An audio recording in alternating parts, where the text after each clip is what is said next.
बच्चों यहाँ पर आपको ए और डी की जरूरत थी, बस उसी के लिए दो इक्वेशंस बनी थी, दो इक्वेशन सॉल्व। इसके अपॉन में 7 को ले आया n-1। यहाँ पे कैलकुलेशन मिस्टेक्स मत करना, कई बार बच्चे पता नहीं क्या गलती करते। आपको पता है इस बार थोड़ा सा मेहनत का काम हो गया क्योंकि आर की दो वैल्यूज आ गई है, भी दो तो खिसक लिए। ये वाला लगभग हम बोल सकते हैं कि हाँ 100 को आप 100 ही लिख सकते हो, मतलब एक कंसेक्यूटिव। ऑल्दो ये पूरी तरीके से हमें वहां पे n के प्लेस पे हम सेकंड रख देते हैं, देखते हैं क्या आ रहा है। 2 दिन 4 दिन हमारा 120 बैक होगा नहीं मेरी ये आंखों में तो देखो कि अगर मुझे कोई भी टर्म चाहिए तो मुझे उसके प्रीवियस वाले टर्म का 4 गुना करना पड़ेगा। हाँ क्या चल रहा है मास्टर ये? हाँ 13 से क्या करना है? आजा चल 13 से इधर करेंगे। 13 यहाँ पे देखो, ये जो भी है ये वाले का 2 गुना ये है, इस वाले का 2 गुना ये है, इस वाले का 2 गुना है, और हमने उस 2 सो हेलो स्टूडेंट्स, अब यू ऑल जेंडल बच्चों, आप सभी का स्वागत है। आज हम आपका जो चैप्टर 8 है बेसिकली उसका आखिरी ही एक्सरसाइज देखने जा रहे हैं बेसिकली, है ना। End of the chapter exercise हम देखेंगे, आखिरी चैप्टर पार्ट 1 बुक का आखिरी चैप्टर की आखिरी एक्सरसाइज, ठीक है। लास्ट टाइम हमने पढ़ाया था, मतलब ये समझ लो कि 3 हिस्सों में ये हुआ है। इससे पहले मैंने आपको एक्सरसाइज 8.12 को डिस्कस करते हुए कॉन्सेप्ट बताते हुए करा था। जो सेकंड नंबर पे मैंने किया था वो एक्सरसाइज 8.3 और रिलेटेड कॉन्सेप्ट बताया था।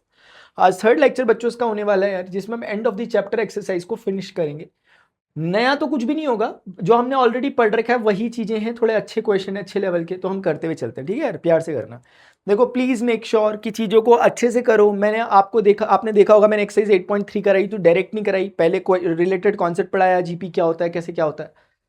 सिमिलरली बच्चों मैंने एपी के साथ भी किया था, है ना, तो वो पढ़ा होना चाहिए। अभी आते हैं यहाँ, देखो चलो पहला क्वेश्चन है, आ जाओ सबके सब।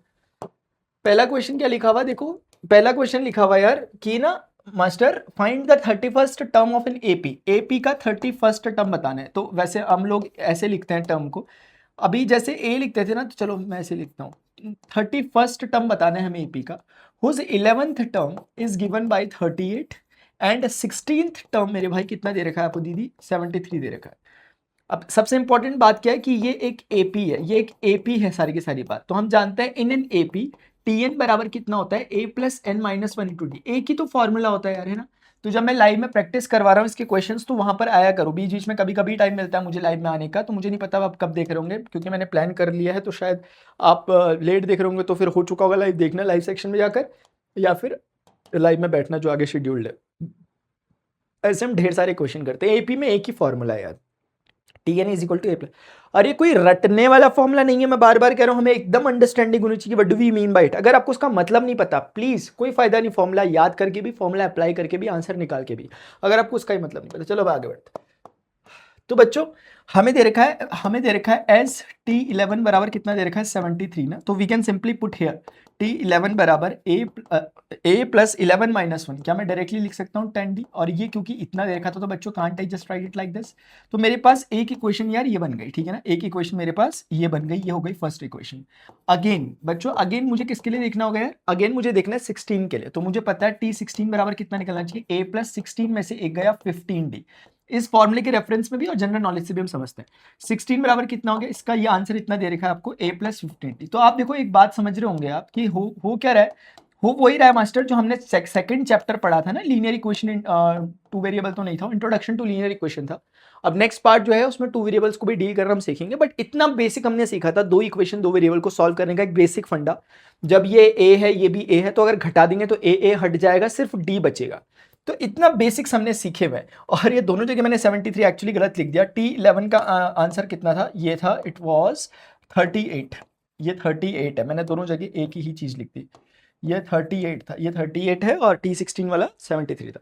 तो बच्चों अगर आप 2 में से 1 को घटाओ या 1 में से 2 को घटाओ, कोई फर्क नहीं पड़ता। मैंने इसीलिए घटा दिया, बड़े में से छोटा घट रहा है, बट इससे कोई फर्क नहीं पड़ता। अब इससे घटाओगे तो नेगेटिव पॉजिटिव अपने आप को बैलेंस कर ही लेते हैं, वो कोई बड़ी चिंता की बात नहीं है। पता नहीं कि ऐसा फील हो रहा है, क्वेश्चन हम कर चुके हैं, बट ठीक है, ये नहीं करा था, उसी की तरह दूसरा था, मैं दिखा दूंगा एक बार। इसमें से जब ही जाएगा, चलो मैं आपके लिए प्रॉपर लिख देता हूँ। a प्लस 15d में से माइनस करना है आपको किसको यार? a प्लस 10d को, ठीक है बच्चों। अभी आप देखोगे कि ये हो जाएगा 13 में से 8 गया 5, 6 में से 3 गया 3, और यहाँ a माइनस माइनस कट जाएगा 15d प्लस का, और माइनस का 10d, कितना 5d, और d बराबर बच्चों कितना देगा? 5 7 35, तो d आ गया 7। अब आप किसी भी इक्वेशन में आप बोल सकते हो फ्रॉम इक्वेशन 1। आप इक्वेशन 1 में जैसे ही इस वैल्यू 1 में डालते या 2 में डालते, it's totally up to you. 10 into 7 किया आपने यार, तो 38 माइनस का 70 बराबर कितना आ गया? a आ गया। तो a बराबर कितना आ गया? ये आ गया 32, if I am not wrong. क्योंकि 8 2 10 और 3 3 6 7, ये मेरा आंसर आ गया। अब आप खुद देखिए आपसे पूछा क्या था, आपसे पूछा था कि मास्टर, तब बोलोगे हेंस हमसे पूछा था T31 कितना होना चाहिए यार, A+30 D के बराबर होना चाहिए। ये चीज हमें पहले से ही पता है। अगर हमसे बोला था ये निकालो तो हमें इसको निकालने के लिए जरूरत किसकी, ये कैसे आया, क्योंकि यहां पर आपने 31 डाला तो 31 में से एक गया। बच्चों यहां पर आपको A और D की जरूरत थी, बस उसी के लिए दो इक्वेशंस बनी थी, दो इक्वेशन सॉल्व कर दिया हमने इजीली। तो हम यहां पर वैल्यू लिख सकते हैं कि T31 इज इक्वल टू कितना हो गया, A इतना और 30 इंटू डी कितना यार, इतना। तो ये हो गया माइनस का 32 प्लस का 7 21 210। 210 में से अगर आपको 10 में से 2 गया 8 हो गया, और उसके बाद 20 में से 3 गया 17 हो गया, if I am not wrong, और ये प्लस का रहेगा। तो हमारे पास ये रिजल्ट किसका है यार, T31 का रिजल्ट आ गया, जो हमसे क्वेश्चन वालों ने पूछा था कि ये कितना होगा, तो हमने बताया कि ये इतना होगा। मैं एक बार क्रॉस चेक कर लेता हूँ, 2 और 8 10 17 3 18 19 20 21, ठीक है करेक्ट है, ठीक है, मैंने सही कर रखा। तो बच्चों यार इस तरीके से करना है, हो गया, ठीक है। देखो कई बार क्या होता है, हो सकता है, मैं ऐसा नहीं कह रहा कि मतलब बिल्कुल नहीं होगा, मतलब मैं कोशिश बिल्कुल करूंगा कि ऐसी गलतियां ना करो, लेकिन कई बार क्या होता है ना, जब हम लंबा कोई वन शॉट ले लेते हैं 2-3 घंटे का, एक पॉइंट पे आके दिमाग थोड़ा सा ना वो हो जाता है, तो उस समय हो सकता है मैं कभी 2 3 5 लिख दूं, तो आप उसको करेक्ट करके मुझे बता देना, एक्नॉलेज करवा देना और करेक्ट कर लोगे, मैं इतनी उम्मीद आप लोगों से कर लेता हूं उस समय, ठीक है। तो क्योंकि मैं सच मुझे पता नहीं है कि किसके आंसर क्या थे या वो थे, और ऐसा भी नहीं है कि अभी बुक भी नहीं है, तो पहले क्या होता था ना कि बहुत सारे बार करा दिए होते हैं क्वेश्चन, तो फिर क्वेश्चन के आंसर लगभग याद से हो जाते हैं। तो अभी ऐसा कुछ भी नहीं है और कोई वो बड़ी बात भी नहीं, समझ गए। तो ऐसा ही क्वेश्चन एक्चुअली एक आ चुका, मैं पीछे ले जाके ना दिखाना चाहूंगा थोड़ा, वो पता नहीं कहाँ होगा, मुझे एग्जैक्टली आइडिया नहीं, बट था वो एक ऐसा क्वेश्चन, मैं ले जाता हूँ आपको, कोई बात नहीं, मैं ले जाता हूँ, थोड़ा सा टाइम जरूर लगेगा हमें, बट इससे अंडरस्टैंडिंग बिल्ट होती है कि यार हम पहली बार नहीं कर रहे हैं, हमने ऐसे क्वेश्चंस ऑलरेडी डिस्कस किए हुए, ठीक है बच्चों, रुक जाओ, मैं अब ले जाके रहूँगा आपको, मुझे थोड़ा सा वक्त जरूर लग जाएगा उसको निकालने में, but I will do it. मुझे याद है मैंने वहीं पे कुछ करा था, तब मुझे क्वेश्चन देखने की भी ज़रूरत नहीं है, मुझे यहाँ देखना चाहिए बस, मुझे याद है वो क्वेश्चन में क्या था, यही था वो क्वेश्चन, यही था वो क्वेश्चन, देखो सेम, ये दो टर्म दे रखे हैं, तीसरा निकालना है, same type of variety of question था कि था एंड ऑफ चैप्टर एक्सरसाइज में। तो मैंने आपको यही बताया था, मैंने पूरी कहानी उस दिन मैंने आपको यही बताया था कि जैसे ये निकालना है, तो इसको निकालने के लिए ए की और डी की जरूरत है, कहां से लाओगे, तो दो इक्वेशंस जो दे रखी है उसने, T50 वाली एक दे रखी है, और हिंट भी दिया था इसमें, हाँ सब याद आ गया, तो एक्जैक्टली सेम क्वेश्चन था, तो कोई घबराने डरने वाली बात बिल्कुल भी नहीं। अब हम बच्चों आगे बढ़ते हैं, ठीक है।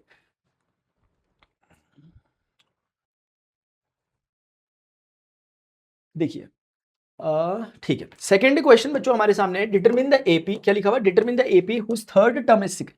इस बार भी एपी निकालनी है, हुज थर्ड टर्म बच्चों क्या होगा यार, ये होगा, और बोल रहे हैं एंड हुज सेवंथ टर्म कैसा दिखता होगा यार, seventh term okay exceeds the fifth term by 12। बहुत अच्छा क्वेश्चन है। अभी 10th वाले बच्चे जो पढ़ रहे हैं ना, उनके साथ वो अगर आपको देख ले तो वो शर्मा जाए एक बारी के लिए, क्योंकि उन लोगों के तोते ओड़े पड़े रहते हैं, उनके उसमें पहली बार ये चैप्टर अभी आ रहा है, तो आपके उसमें तो अभी आ गया है, तो उनके उसमें भी एक्जैक्टली ऐसा क्वेश्चन होता है, बोर्ड में काफी बार पूछा जाता है। डिटरमिन, देखो क्या बोलेगा, whose seventh term is exceeds the fifth term, seventh term fifth term को एक्सीड करता है बाई 12, ये इसका मतलब है, यानी कि जो सेवंथ टर्म है वो क्या करता है, फिफ्थ टर्म के बराबर नहीं है, फिफ्थ टर्म को एक्सीड करता है बाई 12, यानी फिफ्थ टर्म से 12 ज्यादा है, ठीक है ना, फिफ्थ टर्म बाई 12 एक्सीड करता है, उससे ज्यादा होता है, कितना ज्यादा होता है 12, यानी T5 जो भी आता है उसमें 12 जोड़ोगे तब वो T7 के बराबर होगा। तो बच्चों ये हो गया। अब वो बोले डिटरमिन द एपी, जैसे एपी आपको अगर निकालनी है तो basically what they mean by it, उनका सिर्फ मतलब है कि आप T1 T2 T3 टाइप के कुछ निकाल लो यार, और ये निकाल के आप ऐसे डॉट डॉट मार देना, बोलना निकल गई मेरी एपी। तो अब इसके लिए जरूरी है कि आपको पहले से सॉल्व करना होगा। अब देखो इनके लिए क्या जरूरी है, ये ए होता है, ये हम सब शायद जानते हैं कि A+D होना चाहिए, क्या हम जानते हैं कि A+2D होना चाहिए, आप जानते हो ये बात को, कैसे जानते हो, एक तो जनरल नॉलेज से, दूसरा फॉर्मूले रख रख के, क्योंकि हम लोग जानते हैं कि एज वी नो दैट कि जो Tn हो गया फॉर एन AP वो कितना होता है A+n-1 इंटू डी, ये होता है। क्या मैं गलत कह रहा हूं, तो बच्चों किसी भी AP के लिए फॉर एन AP यही होता है, अगर मैं गलत कह रहा हूं तो आप मुझे बता दो यार। तो एपी की ही बात चल रही है, प्लीज मेक श्योर, क्योंकि एपी के लिए अलग होता है, जीपी के लिए अलग है ऑब्वियसली फॉर्मूला। तो आप लोगों ने देखा कि यहां से जब हमें अगर 2 निकालना है तो 2 निकालना है तो A+D, 3 निकालना है तो A+3-1 यानी 2D, तो वैसे ही आता है। तो बच्चों अब हम क्या करेंगे, हम बोलेंगे यार मास्टर जी यहां पे काम करते हैं, जो जो चीजें हैं उनको एक बार निकालने की कोशिश करते हैं, जैसे कि हमें बोला गया है as T3 is equal to 16, so can't I just write it like A+2D बराबर 16। एक इक्वेशन हो गई, पहली इक्वेशन बोल लेता हूं अगेन बच्चों मुझे क्या मिलेगा, मैं बोलूंगा अगेन यार T7 इज इक्वल टू, इस बार मुझे दे रखा है T5 प्लस का 12, can't I just right it like a plus 6d directly लिख रहा हूं। अब क्यों? क्योंकि मुझे पता है 7 अगर मुझे चाहिए तो यहां 6 होगा, अगर यहां मुझे 5 चाहिए तो 5 रखते ही 5 - 1 कितना हो जाएगा यार? 4 हो जाएगा। तो a प्लस 4d प्लस का 12। So let solve it now. a और a क्या हो गया आपस में? Cancel out. 6d में से 4d गया, मैं डायरेक्टली लिख रहा हूं 2d हो गया बराबर 12, और फटाफट बातों ही बातों में d की वैल्यू मिल गई 6। तो आपने एक अच्छी बात देखी कि जो दूसरी वाली कंडीशन है उससे हमें डायरेक्टली टी की और डी की वैल्यू मिल रही है। क्या मिल रही है? डायरेक्टली डी की वैल्यू मिल रही है। और रही बात बच्चों हमारे पास जो उसका फर्स्ट वाली इक्वेशन है, हम बोलेंगे फ्रॉम 1, हम फ्रॉम 1 में उस वैल्यू को प्लेस करेंगे, हम बोलेंगे a प्लस 2d बराबर कितना हो गया यार? 16 हो गया। a प्लस 2d बराबर जैसे ही 16 हुआ, हम d की वैल्यू डालेंगे। d कितना है? 6 है, और बराबर 16 हो गया। a बराबर 16 माइनस का 6 दूनी 12 हो गया। a बराबर कितना हो गया मेरे भाई? 4 हो गया दीदी। तो a बराबर 4 हो गया। अब आप मुझे बताओ, क्या हमारी प्लानिंग के अकॉर्डिंग जो हमें चाहिए था वो मिल गया? 4। d कितने हैं? d 6, यानी 6 का अंतर आएगा, तो 4 और 6 10, 10 और 6 16, 16 और 6 22, और इस तरीके से ये AP चलती रहेगी। हमें AP मिल गई, आंसर आ गया। तो ये हमारा आंसर हो गया। अच्छा, मैं एक एडिशनल बात आप लोगों के साथ डिस्कस करना चाहता हूं, जो मैं अक्सर यूज करता हूं 10वीं वाले के बच्चों के साथ, क्योंकि उसमें हमारे लाइफ में बहुत डिस्कशन हो रहे होते हैं। तो बच्चों यहां पे मैं आपको फिर भी एक हल्की सी बात ध्यान नहीं तो बता देता हूं। देखो, अगर आप इस चीज को ध्यान से देखो, ये T7 माइनस का T5 बराबर का 12, ये है ना इसका अर्थ। एक बहुत प्यारी बात समझना, बहुत प्यारी है। आप सोचो कि ऐसे T1, T2, T3, T4, T5, T6, T7 ये सिलसिला चल रहा होगा। आप मेरी बात समझ रहे हो? अगर ये एपी है, मुझे ध्यान से बताना है, ये एक एडिशनल चीज बता रहा हूं। आंसर आ चुका है आपका। ये डी जुड़ा, इसमें डी जुड़ा, इसमें डी जुड़ा, इसमें डी जुड़ा। क्या मैं गलत बोल रहा हूं? हर आगे वाले टर्म में डी जुड़ता रहता है तो वो आता है। क्या मैं गलत कह रहा हूं तो बता दो। अच्छा, मुझे एक बात बताओ, अगर मुझे T1 से T7 तक पहुंचना है, मुझे कितने बार डी जोड़ना पड़ा? 1 2 3 4 5 6। गलत कह रहा हूं? यानी अगर मुझे कोई कहे कि T7 और T1 के बीच में डिफरेंस कितने का है, मैं कहूंगा ये देखो, इसको दूसरे शब्द में ऐसे समझो कि मैं बोलूंगा T1 में मैंने जब 6 बार डी जोड़ा तो मेरे पास T7 है। अगर गलत बोल रहा हूं तो आप बता दो, ऑब्जर्वेशन पर बेस्ड है, मैं अपने मन से बिल्कुल नहीं बोल रहा। अगर आपको लगता है मास्टर गलत बोल रहे हैं आप, तो आप मुझे बता दो यार। ऐसे ही बच्चों, ऐसे ही करके अगर आपको कोई बोलेगा फॉर एग्जाम्पल कि एक बार बताओ T2 से आपको अगर पहुंचना है फॉर एग्जाम्पल T6 तक, तो यहां से मुझे पहुंचना है, यहां से मुझे पहुंचना है। फॉर इंस्टेंस मुझे यहां से पहुंचना है बच्चों, यहां पर कितने बार जोड़ना पड़ा? 1 2 3 4। तो T2 से मुझे 4 डी जोड़ करके T6 मिला। समझ रहे हो? अच्छा, इसका मतलब समझो। इसका मतलब है T7 माइनस T1 बराबर 60। अच्छा, इसका मतलब समझो, इसका मतलब है T6 माइनस T2 बराबर 4D। गलत तो नहीं कह रहा हूं? बहुत प्यारी बात आ रही है। अगर आप देखो 6 माइनस 2 4 ही होता है, अगर आप देखो 7 माइनस 1 6 ही होता है। अच्छा, एक बात बताओ, क्या 7 माइनस जो यहाँ पर क्या बच्चों जो लिखा हुआ 7 माइनस 5, क्या मुझे तुरंत कहना चाहिए 7 माइनस 5 2 होता है, और 2D का डिफरेंस होगा इनके बीच में बराबर 12, और D बराबर क्या मेरा 6 निकल जाएगा? जो हाँ निकला। कुछ अलग नहीं कर रहा मैं एक एक्स्ट्रा सी ट्रिक बता रहा हूं, एक्स्ट्रा सी ट्रिक बता रहा हूं कि दो कोई भी टर्म्स होंगे, कंसेक्यूटिव टर्म के बीच में तो डी का डिफरेंस रहता है, दुनिया जानती है। लेकिन कोई भी टर्म रहेंगे, आप कोई 50वां टर्म उठा लो और 25वां टर्म उठा लो किसी भी एपी का, अगर आप बोलो कि ये 25 है और मान लेते हैं आप बोलो कि ये 50 है, आप बोलोगे इसका आंसर कितना होगा, आप तुरंत लिख सकते हो 25D। इन दोनों का डिफरेंस इनटू डी। ये एक एडिशनल बात थी, जितने बच्चों को समझ में आएगी मुझे बता देना। ऐसी चीजें डिस्कस करनी चाहिए नहीं करनी चाहिए आप लोगों के साथ, ये भी मुझे बता देना यार। अगर आपको लगता है मास्टर टू द पॉइंट बोलो, बस उतना ही बोलो जितना क्वेश्चन में, ये मत बोला करो आप एक्स्ट्रा बातें हमें नहीं पढ़नी, तो आप मुझे बता देना नीचे, मैं नहीं बोलूंगा, ठीक है? तो आप आई होप आप समझ गए होंगे, आपका आंसर वगैरह जो आना था वो ऊपर आ चुका है। ये सिर्फ और सिर्फ एक रफ वर्क टाइप का है, एक्स्ट्रा वर्क है, ठीक है? इसकी PDF प्रोवाइड कर दूंगा मैं अगर करनी होगी तो। How many 3 digit numbers are divisible by 7? बच्चों देखो, कितने ऐसे नंबर हैं जो 7 से डिविजिबल है? अच्छा, 3 डिजिट चाहिए, अभी हिंट बाद में देख लेंगे, पहले how many 3 digit numbers that are divisible by. 3 digit number चालू कहां से होता है यार? चालू होता है 100 से, फिनिश कहां पे होता है? 999 पर। ये हम सब जानते हैं, 3 डिजिट नंबर यहीं से यहीं तक के बीच में होता है। अच्छा, लेकिन that should be divisible by 7, तो 7 से डिविजिबल होता है क्या? जैसे 7 का टेबल पढ़ो, 13 सत्ते 91, 14 सत्ते 98, 15 सत्ते 107, 15 सत्ते 105 होता है ना। मेरे ख्याल से पहला नंबर 105 ही है। वो पहला नंबर बच्चों 105 ही होगा जो 7 से डिवाइड होता है। 7 1 7, 3 बचेगा, 7 5 15 सत्ते 105। आप 105 से नीचे आओगे तो 7 घटाओ, तो 7 घटाओगे तो 98 मिलेगा, वही 7 से डिवाइड होता है। 13 सत्ते 98, मतलब कितने 14, अरे कितना कितना सत्ते 98 कुछ तो होता है यार। 1493।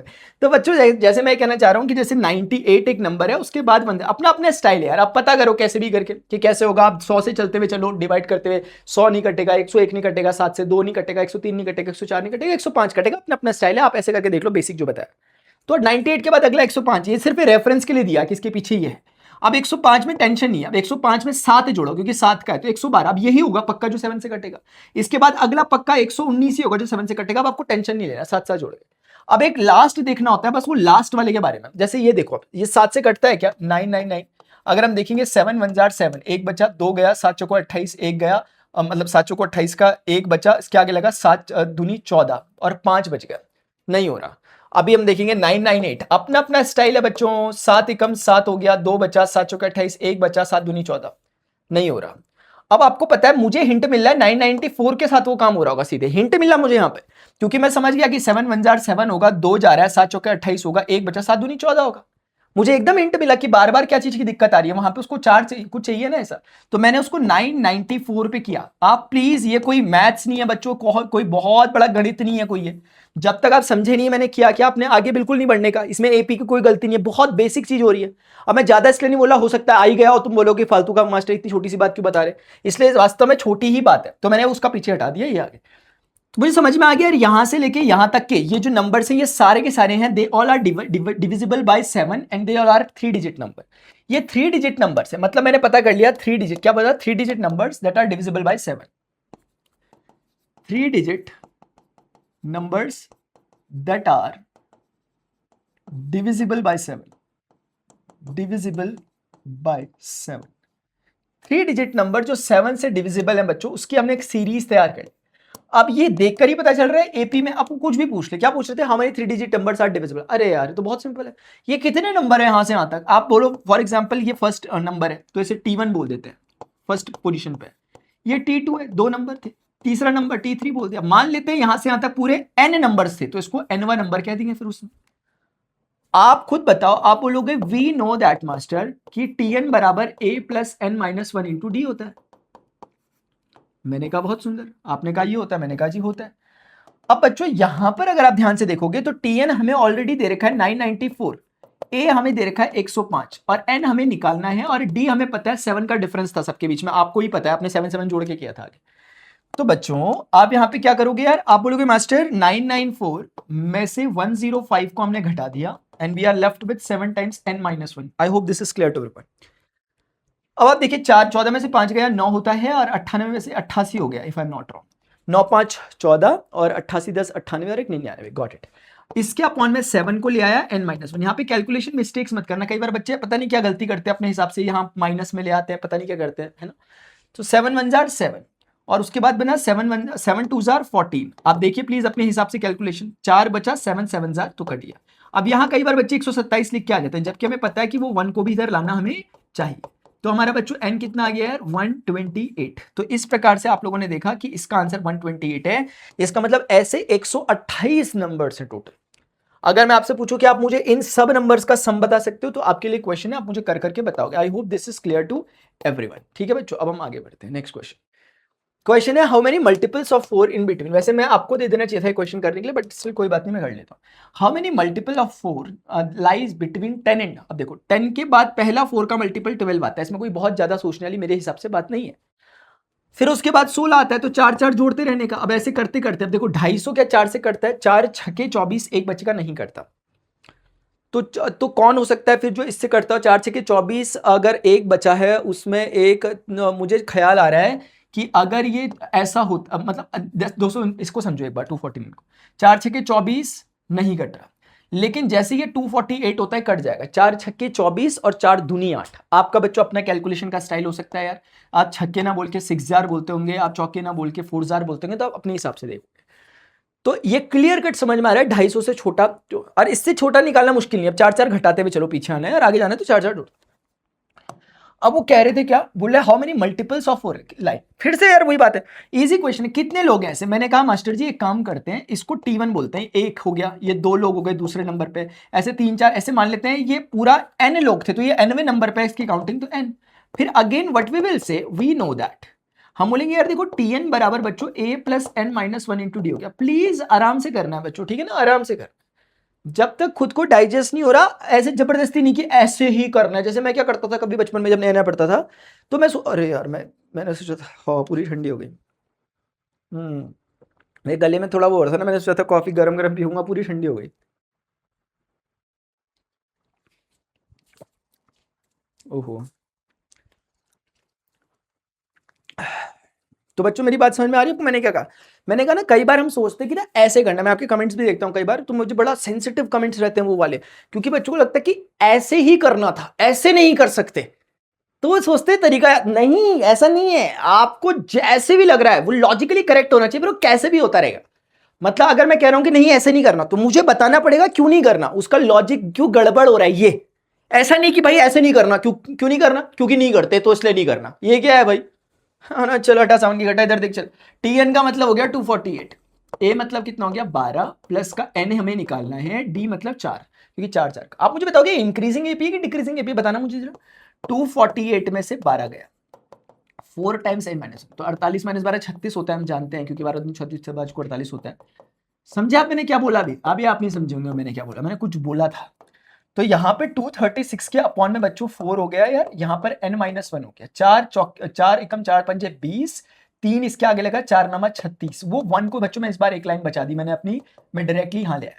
n बराबर कितना हो गया यार? 60 हो गया। ये एक कहां से आया? वो वाला एक माइनस का इधर आ गया, तो 60। इसका मतलब क्या समझ में आया यार? ऐसे 60 टर्म्स हैं बच्चों, 12 से लेकर के 248 के बीच में टोटल। और 12 से क्यों? क्योंकि उसने कहा था 4 लाइव। अब इसको देख लेते हैं क्या बोल रहे हैं। All multiples of 4 from AP, find the smallest and largest multiple of between. हाँ वो बोल रहा है, वो बताओ स्मॉलेस्ट एंड लार्जेस्ट, हमने बता दिया, ठीक है, हो गया उसके बाद काम। आई होप यार आप लोगों को समझ में आ रहा होगा, थोड़ा थोड़ा सा मजा भी आ रहा होगा, आपको लग रहा होगा कि चीजें बहुत आसान है। हमें टेंशन बिल्कुल नहीं लेना, क्वेश्चन देने वालों को टेंशन देना कि भाई इसको क्या क्वेश्चन दे, हमें कुछ याद करके नहीं आना घर से। क्वेश्चन आएगा आराम से कर देंगे, क्योंकि हमें फंडे पता है। फंडे पता करने के लिए थोड़ा सा खेल होता है। आपने देखा होगा बीच में कितना एग्रेसिवली उसको बता रहा था, जब कॉन्सेप्ट बता रहा था कि ये ऐसे ऐसे। अब देखो मैं कितना काम हो रखा हूँ, क्योंकि मुझे पता है वही चीज है जो करने वाली है, वहीं पे टाइम देना होता है। आ जाओ चलो। Find the GP for which the sum of the first two term is -4। बच्चों देखो इस बार जीपी है, हाँ ध्यान से, इस बार कौन है? जीपी है। फाइंड अ जीपी, जैसे एपी बोला था, तो जीपी फाइंड करनी है। तो मैं पहले ही इनको क्लियर कर लेता हूं भाई कि हमारी प्लानिंग क्या होने वाली है। देखो जीपी के लिए भी T1 अगर टर्म 1 टर्म 2 टर्म 3 टर्म 4 ऐसा हम कुछ कहते हुए चल रहे हैं, तो हम बोलेंगे देखो यार, उन्होंने बोला क्या देखें, हमने कहा देखो आपको जीपी चाहिए फॉर जीपी। तो जीपी के लिए अगर आपका जो पहला टर्म होता है, इस बार आप वो नहीं कह सकते कि a plus D A plus वो सब बातें, आप बोलोगे A R square, A R cube. और आपको याद होगा ये सब मैंने आपको समझाया था, क्योंकि इस बार मल्टीप्लाई होते हुए चलता है कुछ, पिछली बार कुछ जुड़ता हुआ चल रहा था।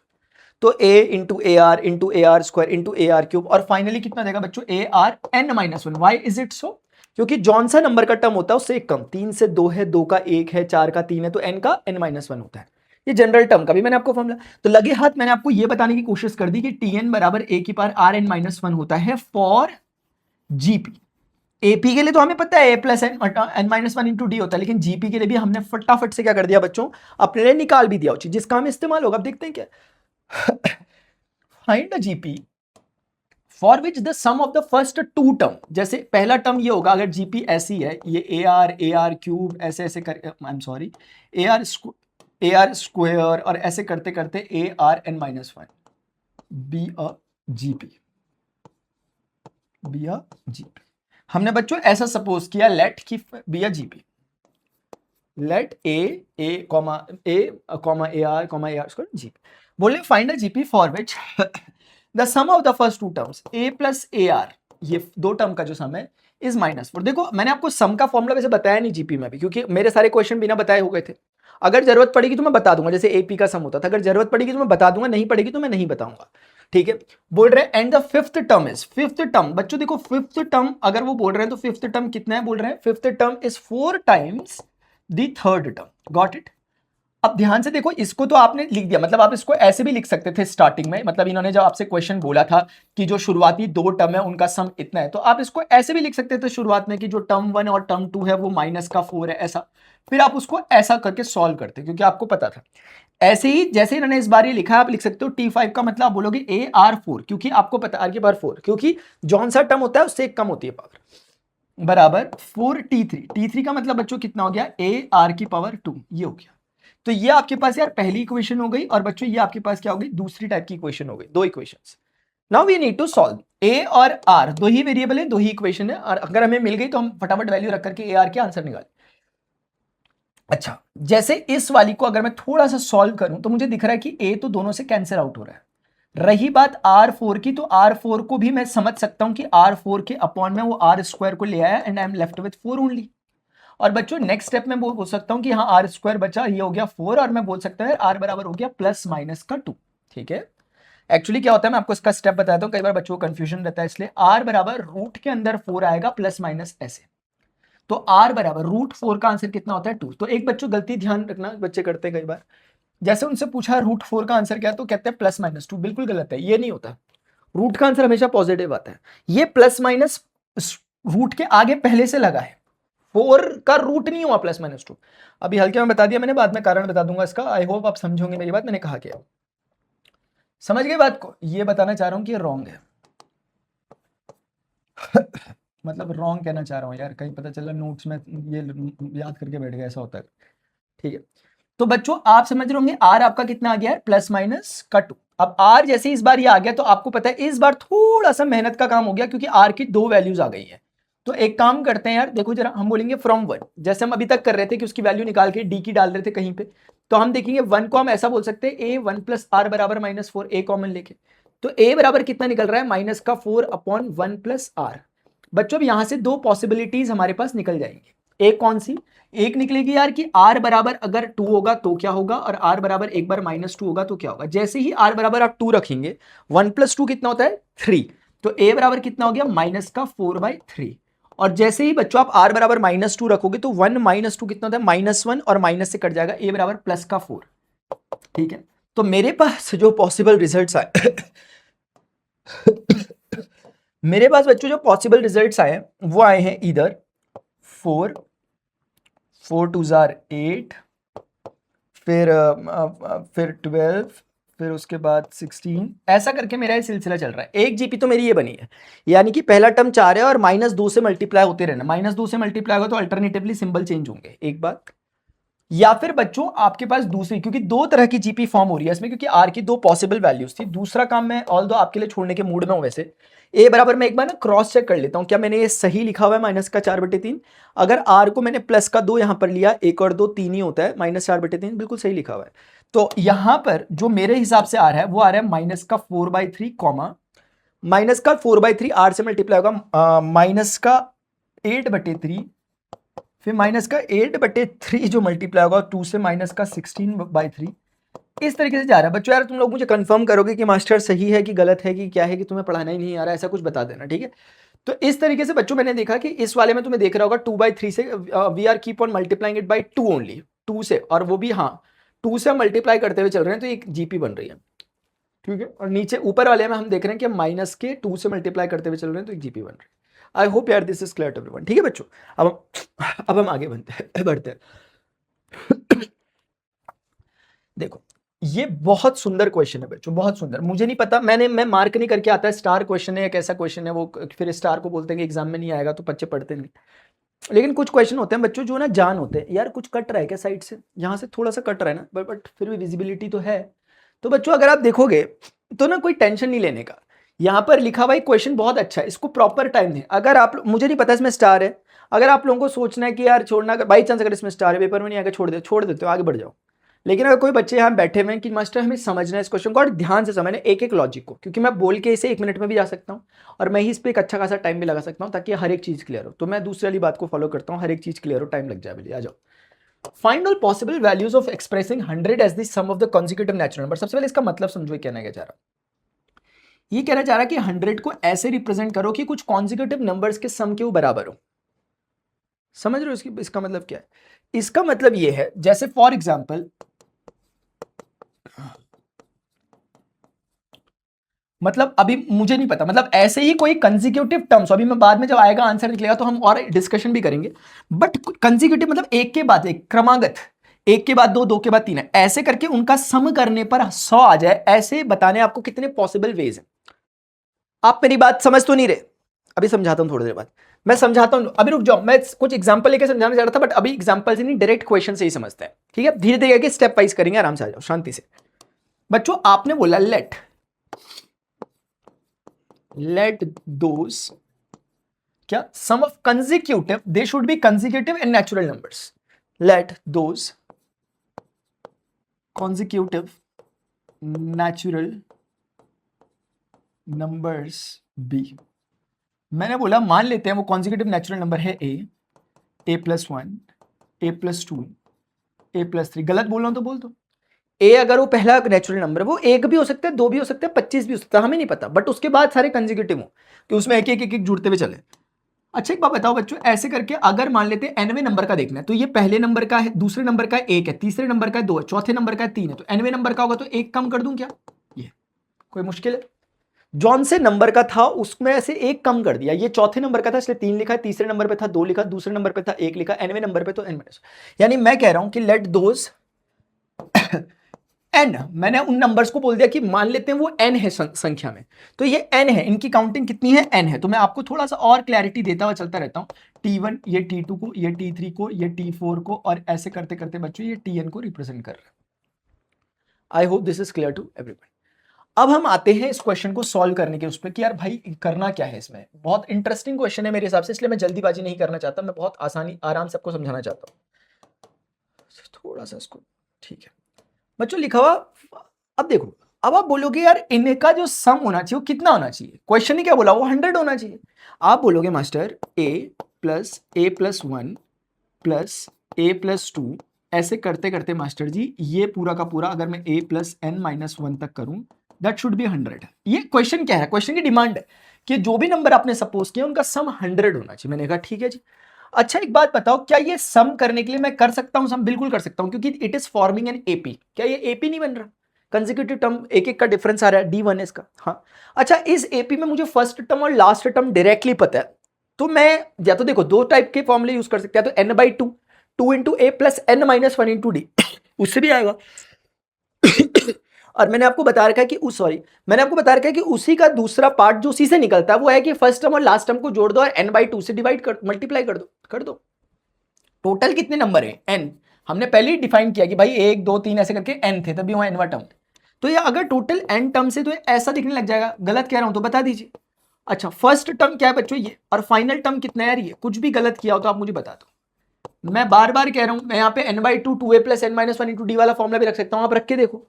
ए के प्लेस पे ये रख देना, ए और डी के प्लेस पे 1 रख देना, आपका तब भी आंसर यही आएगा, एक दो लाइन लग जाएगी। तो भाई जब मुझे पता है मैंने क्या करने के लिए पढ़ रखा दूसरा फॉर्मूला, ताकि कभी कभी यूज कर लूं शॉर्टकट हल्का सा। तो इसका मतलब दादा n/2 a और a कितना हो गया? 2a हो गया, प्लस का n माइनस का 1 बराबर का 100 हो गया। 100 को ऐसा कर दूं 200 बोल दूं, ऐसे कैसे मास्टर? इस 2 को ले गया ना मैं, एक लाइन बचा दी। अब यार अब क्या हो रहा है?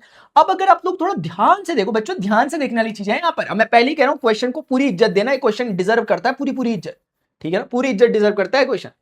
अब ध्यान से सुनो, मैं एक एक स्टेप इसलिए बता रहा हूं, टाइम लगेगा। देखो 200 क्या है? n into something. इसका मतलब क्या? अगर मैं बोलता हूं कि मैंने फॉर एग्जांपल 20 लिखा, 20 का मतलब हो गया 4 इंटू 5, अगर ऐसा लिख रहा हूं तो क्या मतलब होता है कि 20 का फैक्टर 4 और 5 20 के दो फैक्टर्स बन गए। 4 भी 20 का फैक्टर है, 5 भी। गलत कह रहा हूं? अगर कोई मुझे बोलता है कि 20 is equal to 4 times n है, तो मैं तुरंत समझ रहा हूं कि 4 क्या है? 20 का मल्टीपल है, दूसरे शब्दों में फैक्टर है 20 का, और n भी है ऑब्वियसली। अच्छा तो ऐसे ही ना, अच्छा कब नहीं बोलते हम? जैसे अगर ऐसे होता है 21 बराबर कितना होगा? 4 इंटू 5 प्लस 1, ये लिख सकते हैं। क्या मैं कहूंगा 4 फैक्टर? नहीं, क्योंकि फैक्टर उसी को कहते हैं जब आपके पास कोई शेषफल नहीं बचता, जब आपकी उस फैक्टर का कितना टाइम्स करते हो डायरेक्टली आपको मिलता है, कुछ जोड़ना नहीं पड़ता। हाँ, यानी उसके टेबल में वो आता है कितना, इतना टाइम्स करा डायरेक्टली आ गया। जैसे मैं बोलूंगा फॉर एग्जांपल, मैंने कहा 80, मैंने कहा क्या 80? 2 80 का फैक्टर है? हाँ जी 2 है, क्योंकि 2 का 40 से गुणा करते तो सीधे 80 आता है। लेकिन मैं बोलूंगा 81, क्या 81 80 का फैक्टर है? आप बोलोगे नहीं मास्टर ये नहीं है, क्योंकि 81 नहीं है, क्योंकि 2 का मल्टीप्लाई करके डायरेक्टली 81 कभी आता ही नहीं, 2 का 40 से मल्टीप्लाई करके 1 जोड़ना पड़ेगा। तो अब आप समझ रहे होंगे फैक्टर का सॉरी बच्चों आप समझ रहे होंगे कि फैक्टर का मतलब क्या होता है, गॉट इट। तो आपको समझ में आ रहा है। तो अच्छा यहां देख के बताओ, क्या आपको नहीं फील आ रहा कि 200 का फैक्टर n और ये दोनों फैक्टर है? तो सरल शब्दों में मैं n को भी कह सकता हूं, मैं कह सकता हूं कि n is the factor of 200। समझने की कोशिश करो, धीरे धीरे धीरे धीरे प्रैक्टिस करके अच्छे से और क्लैरिटी आ ही जाएगी, लेकिन पहले उसमें ही पूरी लॉजिकल क्लैरिटी तो होनी चाहिए। तो n अगर इसका फैक्टर है, अब इसका मतलब है कि n 200 का फैक्टर, अब पता कर लें क्या, थोड़ा मेहनत का काम है, लेकिन भाई अगर आप लोगों ने ठानी है कि हमें समझ के करना है, भली मेहनत करनी पड़ जाए तो भाई करो, फिर अब आ जाओ। वरना मैं शॉर्ट ट्रिक वैसे ही बोल देता, कुछ याद करने के लिए एक लाइन बोलता, खुश भी हो जाओगे तुम लोग, लेकिन उससे अंडरस्टैंडिंग नहीं बैठेगी। अब इधर देखो, तो इतना क्लियर है कि n क्या है, 200 का फैक्टर है। अब 200 के कुछ लिमिटेड ही तो फैक्टर्स होते होंगे कि पूरी दुनिया भर के होते होंगे कि हम जानते ही नहीं, असीमित होते होंगे, निकालते हैं। अच्छा एक काम करिए, मैं अगर बोलता हूं 1 गुणा 200, एक 200 का फैक्टर है, हाँ क्या 2 200 का फैक्टर है?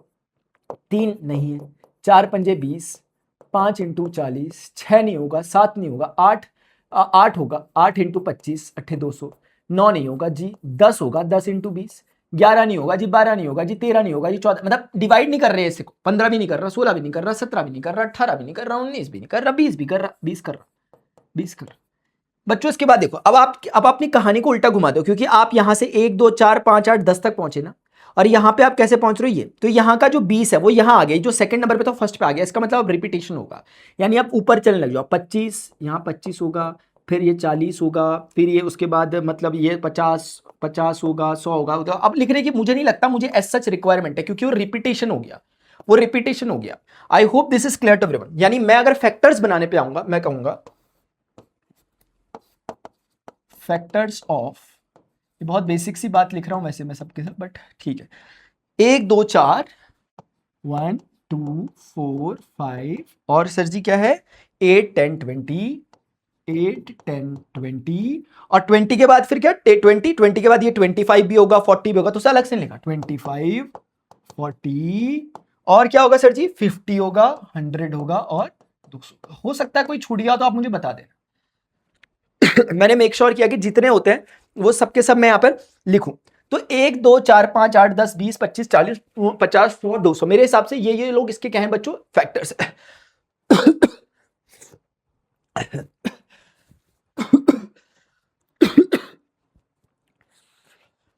ठीक है, तो बच्चों इसके क्या हैं फैक्टर्स, आई एम सॉरी यार। अच्छा ये फैक्टर्स जो हैं ये कौन है, they all are the possible value of N, क्योंकि एन क्या था, फैक्टर था 200 का, एन इनमें से कुछ भी हो सकता है। तो असल में ये कुछ और नहीं बल्कि कुछ और नहीं है, बल्कि they all are the value of n, मतलब they all are the possible values of n. N की possible value, n can be 1 2 4 8, जो लिखे हुए यहां पे 5 8 सब कुछ। एक छोटी सी डिस्कशन और करेंगे, फिर उसके बाद पूरी कहानी को जोड़ देंगे तो आपको एक पिक्चर समझ में आएगी। आ जाओ बच्चों, एक बात बताओ, a is greater than equal to 1, गलत कह रहा हूं ना, गलत कह रहा हूं ना, ये a 1 से बड़ा होना चाहिए, गलत कह दिया ना, नहीं मास्टर क्यों, क्योंकि ये बात यहीं पे लिख दी जानी चाहिए कि a इज ग्रेटर देन 1 और इक्वल टू 1। क्यों, क्योंकि हमें पता है कि ये कंसेक्यूटिव नेचुरल नंबर है, यानी कि जो भी ये नंबर से नेचुरल है, तो पहला टर्म नेचुरल होगा, तो नेचुरल नंबर पे अगर कुछ भी आगे पॉजिटिव जुड़ता है तो ऑब्वियसली वो नेचुरल होगा, बट लीस्ट नंबर इतना एक से कम नहीं हो सकता, वो 0 नहीं हो सकता, नेचुरल नहीं रहेगा। एक हो सकता है, एक से बड़ा कुछ भी हो सकता है, ये नहीं कह रहा मैं कि ए 1 ही होगा, ए 100 भी हो, सॉरी ए 90 भी हो सकता है, ए 85 भी हो सकता है, बट 1 से बड़ा ही होगा या 1 के बराबर हो सकता है एक स्पेशल केस में, क्योंकि वो नेचुरल नंबर है। तो ये अब इस बात को लेकर के मैं आगे बढ़ने की कोशिश करता हूं, क्योंकि मेरा ध्यान है इस इक्वेशन पर, मेरा ध्यान है मैं बहुत स्पेशल बात बताने की कोशिश कर रहा हूं, ध्यान से समझेंगे सारे बच्चे। देखो इनइक्वालिटी के छोटे से रूल बताता हूं, इनइक्वालिटी बच्चों आपके उसमें अभी है नहीं। एक छोटी सी बात बताता हूं, बड़ी बात नहीं है। इनइक्वालिटी का मतलब क्या होता है, जैसे देखो दुनिया जानती है कि यार 2 क्या होता है, 4 से छोटा होता है, क्या मैं गलत कह रहा हूं, नहीं, 2 क्या होता है, 4 से छोटा होता है, यानी 2 इज लेस देन 4। एक काम करो, जैसे ही आप नेगेटिव से मल्टीप्लाई करोगे ना किसी भी नंबर्स को इनइक्वालिटी के इस तरह, तो इनइक्वालिटी तुरंत बदल जाती है। जैसे इक्वल में क्या होता है, कर सकते हैं नेगेटिव से मल्टीप्लाई, कोई फर्क नहीं पड़ता, लेकिन यहाँ इनइक्वालिटी तुरंत चेंज होती है। आप जानते भी हो कि सही बात है, -2 बड़ा ही होता है -4 से, अगर आप इनइक्वालिटी का सिंबल नहीं चेंज करोगे तो गड़बड़ा जाएगा। सिमिलरली अगर आप रेसिप्रोकल लेते हो दोनों तरफ, तो भी इनइक्वालिटी का साइन बच्चों चेंज हो जाता है। इनइक्वालिटी के 2 फंडे आप हमेशा याद रखोगे, कभी भी नेगेटिव टर्म से अगर मल्टीप्लाई होगा दोनों तरफ तो इनइक्वालिटी चेंज होती है, कभी भी रेसिप्रोकल होता है तो इनइक्वालिटी चेंज होती है, दैट्स इट, इससे ज्यादा कुछ नहीं याद रखना। अब आ जाओ, मेरा ध्यान है ये बनाने के लिए, देखते रहो अभी क्यों बनाऊंगा। मैं अगर बोल रहा हूं कि मैंने इसे 2 से मल्टीप्लाई कर दिया, क्या कोई चेंजेस आएंगे? नहीं। क्यों? क्योंकि पॉजिटिव नंबर से मल्टीप्लाई किया, इनइक्वालिटी में कोई बदलाव नहीं। मैंने बोला कि मैंने इसमें ना n जोड़ना है, इस तरफ भी जोड़ लूं, कोई बदलाव आएगा? आपने कहा नहीं। क्यों? क्योंकि कोई पॉजिटिव नंबर में जोड़ रहा हूं दोनों तरफ, कोई फर्क नहीं पड़ता। मैंने कहा मुझे -1 भी चाहिए, मैंने कहा मुझे -1, यानी कि मैंने -1 कर दिया दोनों तरफ, कोई दिक्कत नहीं है भाई, कोई दिक्कत नहीं। -1 से मल्टीप्लाई में इनइक्वालिटी चेंज होती है, जोड़ने में थोड़ा, क्योंकि -1 हम जोड़ रहे हैं basically, we are adding plus, we are adding -1 only. तो ये मेरे पास ये निकल के आ गया। अब ये जो चीज है, अगर मुझे दिखेगा इससे n से मल्टीप्लाई होना चाहिए, अगर बच्चों मैंने इसको n से मल्टीप्लाई कर लिया, मेरी बात को ध्यान से समझना है, बहुत इंपॉर्टेंट और अच्छे तरीके से समझा रहा हूं मैं आपको। मैंने n से मल्टीप्लाई किया, ये चीज क्या हो गई? 2 - 1 कितना हो गया? 1। देखना कुछ बच्चे बाद में बोलेंगे माइनस मास्टर ही कैसे हो गया? 2 - 1 कितना होता है? 1, और n का n, बस n से दोनों तरफ मल्टीप्लाई हुआ, इनइक्वालिटी चेंज नहीं हुई। क्यों? क्योंकि मुझे पता है कि जो यहां पर ये n लिया गया है, ये कोई नंबर ऑफ टर्म्स को रिप्रेजेंट कर रहा है जो 100% पॉजिटिव नंबर होगा। क्या आप बोल सकते हो यहाँ पे -10 टर्म है? नहीं, कोई सेंस नहीं है ना, तो n मस्ट भी पॉजिटिव ना। तो अगर n पॉजिटिव है तो इनइक्वालिटी को चेंज नहीं करेगा, इसीलिए मैं मल्टीप्लाई कर पाया। अच्छा, अब एक बात बताओ, ये पूरी चीज बच्चों क्या है यहां से? 200। क्या मैं लिख सकता हूं 200 is greater than equal to nn+1? ठीक है, अच्छा हॉट क्वालिटी का क्वेश्चन है। और ऐसा नहीं कह सकते कि भाई बहुत टफ है बच्चों, आपके साथ के और बच्चे, आप में से भी कुछ बच्चे होंगे ओलंपियाड्स वगैरह की प्रिपरेशन कर रहे होंगे, नेक्स्ट लेवल के क्वेश्चन हम वहां पढ़ रहे होते हैं, और इसमें ऐसा नहीं है कि बहुत टफ है भाई, एक अच्छी क्वालिटी का क्वेश्चन रख दिया, थोड़ा डिस्कशन करने का मौका मिल गया, और क्या चाहिए इससे ज्यादा? ठीक है, तो अब इधर देखो, तो आई होप यहां तक की बातें सबको समझ में आ गई। अब इससे क्या मिलेगा? मुझे n को रेस्ट्रिक्ट कर पाऊंगा मैं, मेरी बात को थोड़ा सा ध्यान से समझना, मैं कहना क्या चाह रहा हूं। यानी अब ऐसा ही n हम रख सकते हैं जो रखने पर ये इनइक्वालिटी ट्रू हो। मैं करके दिखाता हूं। जैसे n की पॉसिबल वैल्यूज ये सब थी ना, मैं उस मेहनत से बचना चाहता हूं, इसलिए थोड़ी मेहनत पहले कर ली मैंने, ठीक है ना। जैसे ही मैं यहां पे n को एक बारी मैं 1 रखूंगा, 1, एक बार सोचो कि मैंने n = 1 रखा, तो 1 × 1 + 1 कितना? 2। क्या ये सही आया? सही आया, क्योंकि 200 2 से बड़ा होता है, ये करेक्ट है, तो n1 वैलिड है। ऐसे ही करके बच्चों एक बार ओरली ट्राई करते हैं, 2 को मैंने यहां पे डाला, 2 + 1 कितना हुआ? 3, 2 3 जा 6, 6 200 से छोटा होता है ये, यानी ये भी इसके लिए वैलिड है, ये भी इसके लिए वैलिड है। ऐसे करके थोड़ा लंबी जंप मारते हैं, एक बार 8 तक चेक करते हैं, तो पीछे वाले ऑटोमेटिकली हो रहे होंगे। जैसे 8 × 8 + 1 9, 8 में 72, हाँ जी 72 200 से छोटा होता है, ये भी सही है, इसका मतलब ये लोग भी सही होंगे। 10 को चेक करते हैं, 10 × 11, 10 × 11 कितना होता है? 110, 110 200 से छोटा होता है, बिल्कुल सही है जी।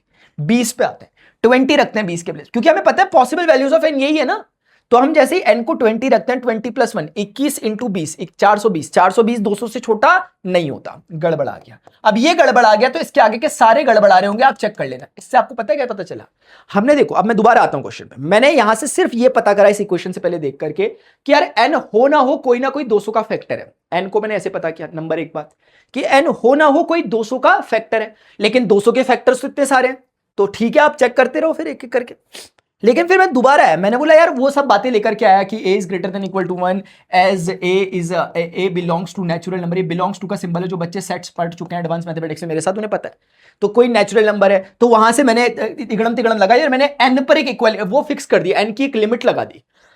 क्योंकि मुझे ये चीज यहां पे वैलिड चाहिए, तो मैंने ये मेक श्योर कर दिया कि n वही हो सकता है जिसका उसके बाद वाले नंबर से मल्टीप्लाई होकर जो भी रिजल्ट है 200 से छोटा हो, ज्यादा नहीं होना चाहिए। और ऐसे करते करते मुझे ये सारे n एलिमिनेट हो गए ऑटोमेटिकली, वरना पॉसिबल रिजल्ट्स ये थे। लेकिन इस बात ने क्या कर दिया? फिल्टर लगा दिया। सही लोग, उसने बोला इनमें से लोग, ये जो 1 2 3 5 8 10 लोग हैं, ये पॉसिबल वैल्यूज ऑफ n है, यानी ये पॉसिबल वैल्यू। अभी इनमें भी एक फिल्टर लगेगा। अजीब सा लग रहा है? नहीं लगेगा अजीब सा, देखो इधर पूरी कहानी को एक पिक्चर में देखोगे समझ में आएगा नेक्स्ट लेवल। अगर आपने पहले इधर उधर समझाओ, खुद से मेहनत की हो, आपको नहीं समझ में आया हो, तो आपको नेक्स्ट लेवल का मजा आना चाहिए, आपको आ रहा होगा कि यार बहुत सारे डाउट क्लियर हो रहे। इधर देखो, अब आते हैं, मैंने बोला फॉर n = 1, एक एक करके सबको चेक करते हैं। n 1 होगा, n 1 मतलब कि इसमें कितने नंबर है, कितने नंबर ऑफ टर्म है? एक ही नंबर ऑफ टर्म है, तो मुझे बताओ उस समय आपकी कैसे निकलेगी, क्या वो पॉसिबल नंबर क्या होगा? सिर्फ वो a ही होगा, उस समय a ही होगा वो नंबर। अभी समझाता हूं, डोंट वरी। फॉर n = अगर 2 होगा तो बच्चों देखो, पहला नंबर a होगा और दूसरा नंबर a+1 होगा। घबराना नहीं है, क्यों? क्योंकि n = 2 का मतलब 2 ही टर्म लेने हैं, तो इसके 2 ही टर्म लो, a और a के बाद a+1। ऐसे करके मैं 4 ले सकता हूं। फॉर n = 4 के लिए 4 टर्म लेने, a+1 a+2 a+3। कोई दिक्कत, समस्या, परेशानी? कोई दिक्कत, 4 टर्म लिए। n = बच्चों 5 के लिए, a a+1, a+2, a+3, a+4। कितने टर्म ले लिए मैंने यहाँ पर? 1 2 3 4 5 ले लिए। अभी n इज इक्वल टू 8 के लिए ट्राई करता हूं। a+1, a+2, a+3, a+4, a+5, a+6, a+7। यही हुआ ना, 1 2 3 4 5 6 7 8। हमें पता ही है जितने नंबर ऑफ टर्म चाहिए उससे एक कम तक आओ। अगर 8 तक चाहिए तो 8 - 1 a+7 तक जाना पड़ेगा। गए हम। दिक्कत तो नहीं हो रही राइटिंग वगैरह में? परेशानी तो नहीं हो रही? समस्या कुछ? मास्टर क्या लिख रहे हैं, कुछ समझ ही नहीं आ रहा तुम्हारी भाषा। ठीक है, समझ में आ गया। अब देखो, अब खेल देख मेरे भाई, खेला देखो, अब खेला होगा यहाँ पे। तो ए अगर हम बोलेंगे हम करना क्या चाह रहे हैं हमें ये बोला गया था कि जो भी आप टर्म लोगे उनका सम 100 आना चाहिए। जैसे यहां वाले केस में जब आप n = 1 एक ही टर्म ले रहे हो तो एक ही टर्म यानी वो 100 इटसेल्फ ही होगा। अभी देखो और उससे समझ में आएगा ये क्या लिखा था मैंने। अब इन दोनों को जोड़ोगे, अब दोनों टर्म को जोड़ोगे तो 2a + 1 = 100 आना चाहिए क्वेश्चन के अकॉर्डिंग, क्योंकि उन दो कंसेक्यूटिव टर्म का सम 100 होना चाहिए। और हमने पता किया कि ये पॉसिबिलिटीज है। और जब हमने ये देखा बच्चों तो यहां से निकल के आ रहा है a बराबर कितना निकल के आ रहा है 99/2, जो कि नॉट पॉसिबल लिखूंगा मैं। क्यों? क्योंकि a कोई एक नेचुरल नंबर होना चाहिए। 99/2 तो कुछ नेचुरल नंबर नहीं होता ना यार, कुछ पता नहीं 48 पॉइंट समथिंग ऐसा कुछ होता है या कितना होता है 99 आपको पता है? मतलब अरे कितना होता है, 2 चौके 8 होता है, फिर 2 नंबर 18, 49.5 होता है ना। तो ए नेचुरल नंबर होना चाहिए क्योंकि हम पहले से डिस्कशन करते हुए आ रहे हैं। तो ये इसका मतलब वो में से ये तो पॉसिबल थे, इसमें से भी अब n = 2 क्या हो गया? नॉट पॉसिबल का केस बन गया। अब आते हैं n = 4 पे। हमने बोला हाँ भैया आपका क्या हाल है, इनको जोड़ो, अब चारों नंबर को जोड़ो, 4 बार a आ जाएगा यहां से, और 1 2 3 3 6 6 = 100, क्योंकि इसके नंबर्स को जोड़कर भी इतना आना चाहिए 100। अब 100 में से 6 गया 94 होगा तो a बराबर कितना होगा? 94 / 4। आप निकालो प्लीज की कमी। क्या 4 इसको पूरा पूरा काट रहा है? 4 दूनी 8 नहीं, पूरा नहीं काट रहा। फिर से ये बच गया क्योंकि ये डेसिमल टाइप में आ गया, हमें नेचुरल चाहिए। फिर से बच्चों ये समझ में आ गया कि ये वाला भी नॉट पॉसिबल है। लो, इतने सारे नंबर्स में से हमने पहले इतने फिल्टर किए, इनमें से भी 2 तो खिसक लिए। ये वाला लगभग हम बोल सकते हैं कि हाँ 100 को आप 100 ही लिख सकते हो। मतलब एक कंसेक्यूटिव, ऑल्दो ये पूरी तरीके से सही नहीं है = 100, क्योंकि कंसेक्यूटिव नंबर का सम होना चाहिए। बट अगर वो नंबर हमने खुद 100 ही लिया तो 100 although this is not that much valid, but ठीक है उसे लिख दिया। n = 5 एक बार चेक करते, 1 1 2 3 4 5 5 बार a है। कितनी बार a है? 5 बार a प्लस 1 2 3 3 6 6 4 कितना? 10 10 = 100। 100 में से 10 गया 90। 5a = 90। a बराबर कितना? 90/5।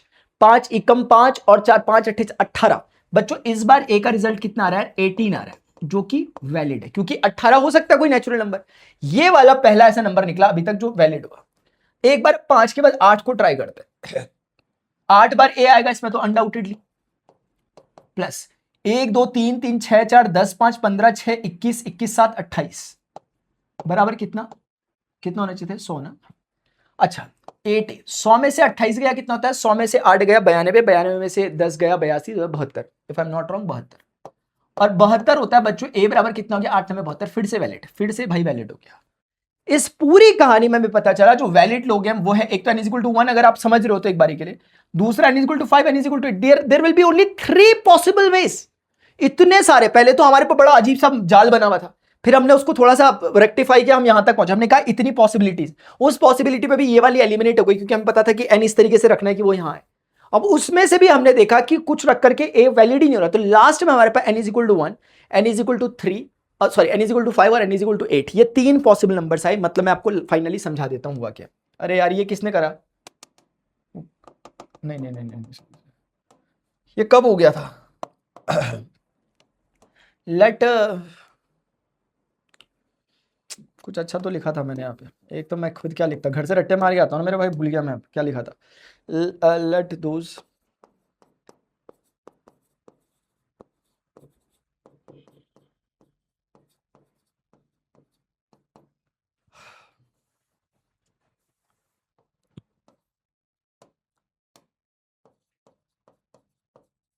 ठीक है ये हो गया। अब बच्चों देखो फाइनली एक बार अपने आंसर को कंक्लूड कर देते हैं, ठीक है ना। और प्लीज बच्चों समझना इसे, अगर आप पहली बार मेरा देख रहे होगे लेक्चर, या अगर आपके मन में पहले क्यूरियोसिटी नहीं होगी, पहले आपने धक्के नहीं खाए होंगे इस क्वेश्चन के लिए खुद, आपको कोई वर्ड समझ में नहीं आएगी मेरे एक्सप्लेनेशन की। अदरवाइज मैंने बहुत अच्छे से इसे एक्सप्लेन करने की कोशिश की है, वरना तोते उड़ जाते हैं बच्चों के। याद करना ऑल दो मुश्किल नहीं है, तुम याद भी कर सकते हो रिजल्ट को, बट फिर फायदा क्या पढ़ने का मास्टर से। इधर देखो, चलो हमें समझ में आया ऐसे 3 पॉसिबिलिटी है, 1, 5 और 8 वाली। यानी कि देखो इस वाले में हमें कितना मिला, 18। देखो मैंने कहा 100 को या तो आप ऐसा लिख सकते हो सिर्फ 100, या n = 1 के कोरिस्पॉन्डिंग था, या तो मैंने कहा 100 को आप ऐसा लिख सकते हो क्योंकि a 18 आ गया, तो अब मुझे पता है 18, 19 और 5 बार तक लिखना है, 20, 21, 22। आपको यकीन नहीं आ रहा होगा, आप इन सबको जोड़ के देखो 100 ही आ रहा होगा। कितनी जबरदस्त मैथमेटिक्स है। 2, 3, 3, 9, 12, 12, 8, 20, आप चेक कर लो 100 ही हो रहा होगा। ऐसे ही करके तीसरी पॉसिबिलिटी है 100 को लिखने की। कहां से चालू करना है इस बार 9 से।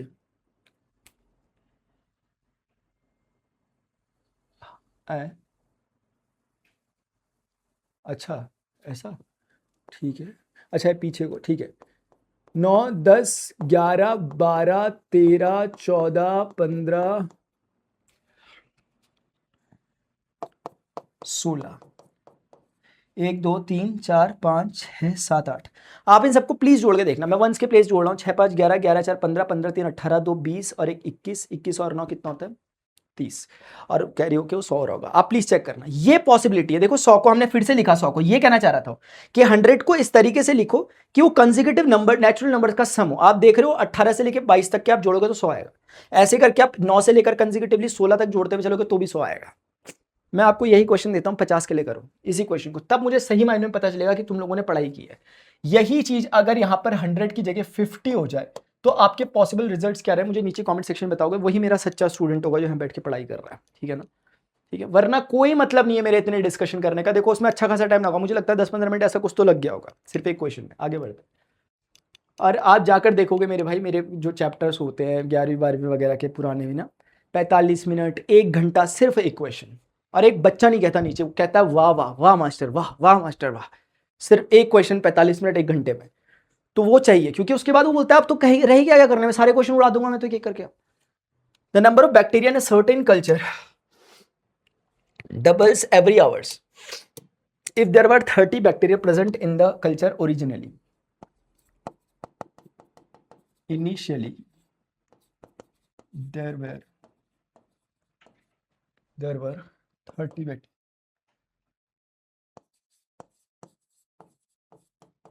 30 bacterias. ये क्वेश्चन ने बोला, मैं नहीं कह रहा। The number of bacteria in a certain culture double every year. इसका मतलब क्या हो गया, ये t = 0 r की बात चल रही है, मतलब 0 से लेके 1 r की। अब हम इसको ऐसे लिखेंगे, after 1 r it will be, कितना होता है, देयर डबल होता है, डबल होता है मतलब 13 to 2 बैक्टीरिया विच इज 60। हाँ गॉट इट। फिर हम बच्चों क्या बोलेंगे, आफ्टर 1 r के बाद आफ्टर 2 r कितना जाएगा, 30 × 2 × 2। जैसे मैंने आपको लीनियर चैप्टर नंबर 2 में पढ़ाया था वैसे ही। मुझे पता है इसका 2 गुना करना है, बट मुझे पता है ये वही है और इसका 2 गुना करना है। इसको मैं ऐसे भी लिख सकता हूँ, समझाने वाली बात है और कुछ नहीं। मुझे पता है इसका आंसर 120 है, ऐसा नहीं कि मेरी गणित इतनी खराब है मुझे मल्टीप्लाई करना नहीं आ रहा। मुझे पता है कि भाई इसका 2 गुना ही हुआ, बट लिखने का तरीका, इससे एक पैटर्न कैच होगा। 30 × 2 30 × 2 का स्क्वायर, एक पैटर्न समझ में आया होगा। a × r का square. How many bacteria will be present at the end of the second R? अच्छा ये तो हो ही गया, ये तो हमारा आंसर डायरेक्टली आ गया।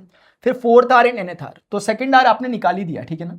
तो आप ये भी समझ पा रहे होंगे यार, इस पूरी कहानी में बहुत सिंपल है। मैं इसको अगर एक बारी के लिए T1 कह दूं, मतलब समझाने के लिए T1 = 30 कह दूं इस बैक्टीरिया को, T1 N1 कुछ भी, तो ये वाला मुझे क्लियरली समझ में आ रहा है कि ये वाला कितना हो गया, T2 = सीधे 60 लिख दूं अगर एक बारी के लिए, और T3 = सीधे लिख दूं अगर एक बारी के लिए, कितना 120। तो मुझे कहानी समझ में आ गई है, ये कुछ और नहीं जीपी फॉर्म कर रहा है। 30 दूनी 60 दूनी 120। अब मुझे कुछ भी निकलेगा चलेगा, मैं एक बार सीधे निकाल लेता हूं। आफ्टर nth आवर्स के लिए निकाल लेता हूं कि nth आवर्स कितने बैक्टीरिया होंगे। तो मुझे पता है जो यहां पे नंबर है उतनी पावर जा रही है 2 की, यहां 1 था 2 की पावर 1। तो भाई मैं डायरेक्टली समझ रहा हूं ना यार कि 30 लिखना है मुझे, फिर 2 भी लिखना ही है मुझे यहाँ पर, बस पावर में वो रहेगा जितने आवर्स बाद देख रहा हूँ, n आवर्स बाद देख रहा हूँ, n आवर्स बाद। हो गया मेरा आंसर, आ गया मेरा आंसर। मैं क्या करूं अब? अगर आपको यकीन नहीं आ रहा कि मेरा ये जो एक्सप्लिसिट फॉर्म निकाला मैंने सही निकाला कि नहीं निकाला, आप रख रख के चेक करो। आप बोलो कि भाई क्वेश्चन ने बोला था कि आफ्टर 2 आवर क्वेश्चन ने बोला था, आफ्टर सेकंड आवर क्वेश्चन ने बोला था। ठीक है मास्टर, सेकंड आवर के लिए हमें वहां पे n के प्लेस पे हम सेकंड रख देते हैं, देखते हैं क्या आ रहा है। 2 दिन 4 दिन 120 बैक्टीरिया, क्या इतना ही है? देखो ऊपर चेक करो। ऐसे ही करके अगर वो बोल रहा है आफ्टर 4th आवर कितना होगा, तो कोई दिक्कत नहीं भाई, हमने पैटर्न को समझा है यार, ये हमने जो काम किया ये सेकंड चैप्टर में सीखा हुआ काम है। तो हम बोलेंगे 30 इंटू 2 की पावर इस बार 4 लिख देंगे, 2 चौक 16 हो जाएगा, 16 थी 48 हो जाएगा, 480 बैक्टीरिया होना ही चाहिए। आपको समझ में भी आ रहा होगा, क्योंकि इसके बाद 120 का 2 से मल्टीप्लाई होगा, कितना होगा 240, और 240 का अगली बारी में मल्टीप्लाई होगा 480। आ गया आंसर। ठीक है बच्चों, आई होप यार this is clear to everyone. Basics है, ठीक है, समझते हुए चलो, कोई बड़ी बात नहीं चल रही। The sum of the 4th and 8th term of an AP, the sum of the 4th and 8th term of an AP, क्या लिखा हो बच्चों? The sum of the 4th and 8th term of an AP, AP चल रही है, तो 4th term और 8th term of an AP is 24, and the sum of the 6th and the sum of the 6th and 10th term is 44. Find the first 3 terms of the AP. देखिएगा, find the, क्या बोला? Find the first 3 terms. बहुत simple है यार, पहला term बताना है, दूसरा टर्म बताना है मेरे भाई, तीसरा टर्म बताना है। दीदी समझ में आ रहा? इन एन एपी, ये एपी में हो रही है चर्चा, इन एन एपी। इस एपी में हमें 3 चीज बतानी, और मुझे ये भी पता है कि ये बताने का मतलब कुछ और नहीं है, ए है, इसका मतलब ए में डी जोड़ के आएगा, इसका मतलब ए में, मुझे अल्टीमेटली समझ में आ रहा है, मुझे ए और डी मिल जाए तो मेरा काम बन जाएगा। और मुझे बहुत सारी चीजें पता है। अच्छा, ये बात बहुत तय होनी चाहिए कि हम बात कर रहे हैं इन एन एपी, ये एपी में बात चल रही है, क्योंकि एपी के लिए जनरल टर्म अलग हो जाएगा, जीपी के लिए अलग हो जाएगा।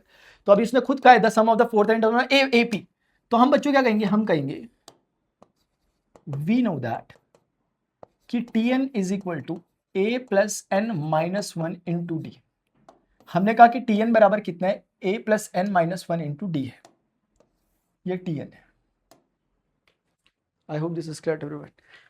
अगर ये ऐसा है बच्चों, तो यहां पर T4 अगर हमें निकालना है तो हम, अच्छा कलर था वैसे तो, देखो हमें T4 निकालना है तो हम आसानी से बोल सकते हैं, और चलो आपके लिए कर ही देते हैं काम, T4 प्लस T8 बराबर 24 बोल रहा है।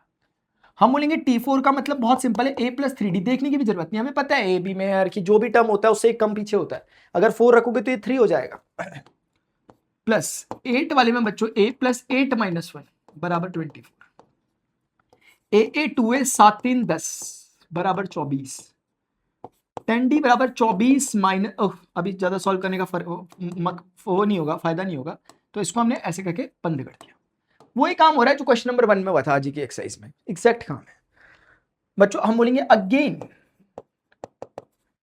T6 प्लस का T10 बराबर का 44, ठीक है, ये ऐसे ही था क्या?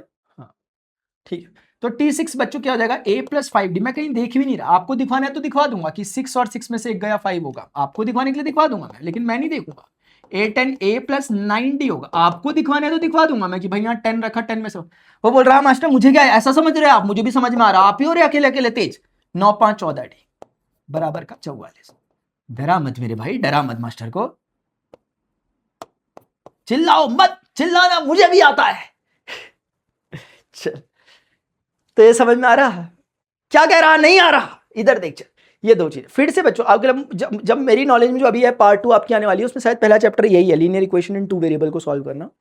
तो लेकिन ये बार बार आप देख रहे हो कि फिर से अच्छी बात है कि ए दोनों के एक जैसे हैं, 2 2, तो दोनों घटाएंगे जैसे हम 2 में से 2a साफ हो जाएगा, तो 1 में से 2 घटाओ, 2 में से 1 घटाओ, कोई फर्क नहीं पड़ता। मैं 2 में से 1 घटाता, लेकिन मैं जानबूझ के 1 में से 2 घटाऊंगा, क्योंकि कुछ बच्चों को लगता है ऐसा नहीं कर सकते का। इधर देखो, चलो तो बच्चों देखो, तुम्हारे लिए प्रॉपर लिखता है, तुम भी याद रखो कि किससे पढ़ा था पाला तुम्हारा। मेरी आंखों में तो देखो, माना जमाना है दीवाना, इसीलिए तूने ना जाना, तेरे लिए मैं क्या ही हूँ। देखो देखो ये जमाने से थक कर आते हो क्यों मासूम बनकर, तेरे लिए मैं क्या ही हूँ। आप चाहते तो इसको टू कॉमन लेके भी सॉल्व कर सकते थे ऊपर दोनों को, तो ए बचते, बट इट्स ऑलराइट। फिर आते क्यों यहाँ करने, आँखों में हो बारिश, अब आए तो ठहर जाऊं ना, और पूछो ना जरा मेरे दिन के बारे में भी, फिर इतने मैं पिघल जाऊं। हाँ हाँ, एक दिन कभी कोई जब भी पढ़े कहानी तेरी, लगता मुझे मेरे नाम का जिक्र कहीं भी होगा नहीं, मेरी ये आंखों में तो देखो, हाल दिल का है क्या, होता ना होठों से बयां, मेरी ये आंखों में तो देखो।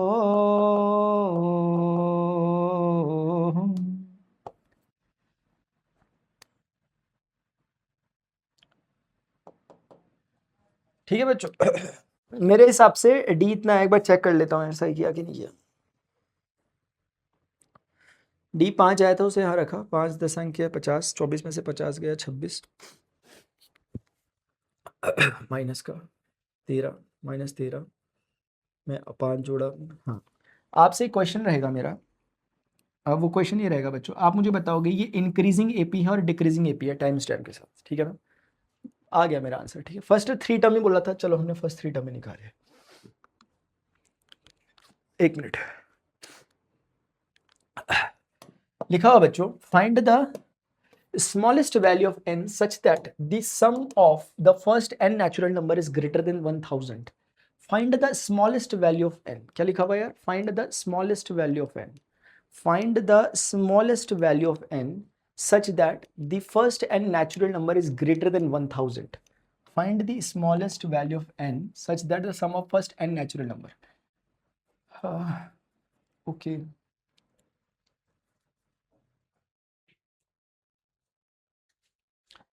तो sum of the first N natural number, first N natural number की काउंटिंग कहाँ से चालू होती है? 1 2 3, ये यही है ना, लेट्स से एन बटन में। तो फाइंड द स्मॉलेस्ट वैल्यू, मतलब वो एन कम से कम कितना होना चाहिए जिसका सम जो हो वो ग्रेटर निकल 1000 से ऊपर हो जाए, मतलब यहीं पर। जैसे कुछ चीज़ होगी, आपको बोल रहे हो मुझे जोड़ना है, तब तक जोड़ना है जब तक 1000 नहीं आता, तो अब ऐसा तो जोड़ते रहते तो 1000 2000 3000 5000 कुछ भी आ जाएगा, लेकिन कम से मतलब 1000 जस्ट आए, कम से कम इतनी कितने लूँ मैं कि मेरा 1000 आ जाए इतने में जोड़ के, ठीक है, ऐसा कुछ। इसको ऐसे समझो जैसे मैंने तय किया कि मैं 1 रुपया दूंगा एक इंसान को, फिर दूसरे इंसान को 2 दूंगा, तीसरे को 3 दूंगा, चौथे को 4 दूंगा, 5 और मेरे पास टोटल 1000 ही रुपए। समझ रहे हो आप? तो ऐसे कितने लोगों को मैं दे पाऊंगा, ये ऐसा क्वेश्चन बन सकता था। तो बच्चों यार ये चीज ना, आप ये मत बोल दियो मेरे भाई कि मुझे नहीं पता मास्टर ये कैसे आया। ये सम ऑफ एन एपी के बारे में दुनिया जानती है, तुम चाहो तो n/2 2a + n-1 into D लगा दो, ए के प्लेस पे 1 रख देना और डी के प्लेस पे भी 1 रख देना, या फिर तुम डायरेक्टली कहो कि यार n/2 first term plus last term कर दिया मैंने, फर्स्ट n कंसेक्यूटिव नंबर का। मैंने पीछे बताया ये सब बातें, मैं अभी कोई अचानक से नहीं बताऊंगा, पीछे बताई हमने, पढ़ी हमने, पीछे जाकर देखो स्लाइड में हमने देखा है डिराइव कैसे हुआ, बहुत सिंपल, हर कुछ बात बता दी मैंने। अब ये मत बोल दियो कि मैं बोल रहा हूँ पूरी दुनिया को पता है, बोल रहा कि मास्टर मैं हूँ ही नहीं इस दुनिया की, इधर देख चल। अब ये क्या हो रहा है, that should be greater than 1000। Sum of the first N natural number is greater than 1000। n की किस वैल्यू के लिए नंबर ग्रेटर देन 1000 हो जाएगा? Find the smallest value of n such that the sum of the first N natural number is greater than 1000, because it is nothing but ना my dear, it is the sum of, वही ना। तो question ने हमसे यही कहा है ना कि यार बताओ कौन सा है जिसके लिए s ऑफ n जो है ग्रेटर देन 1000 हो जाए।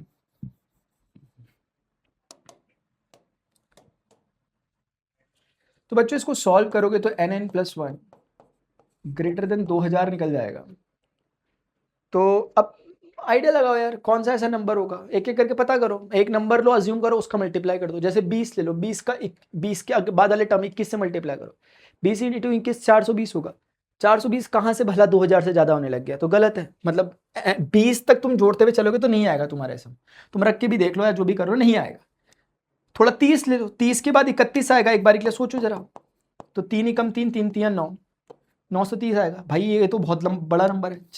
तो 30 में भी सेट नहीं बैठ रही गाड़ी, 30 में भी सेटिस्फाई नहीं हो पा रहा। 40 लेके देख लो, 40 के बाद 41 आता है, तो 4 एकम 4, 4 चौके 16। अब थोड़ा नजदीक जा रहा है। 40 के बाद 45 ले लो, मतलब देखने के लिए 45 के बाद अगला नंबर 46 होना चाहिए। अब कौन करेगा यार इसको मल्टीप्लाई, कर ही लेता हूँ चलो।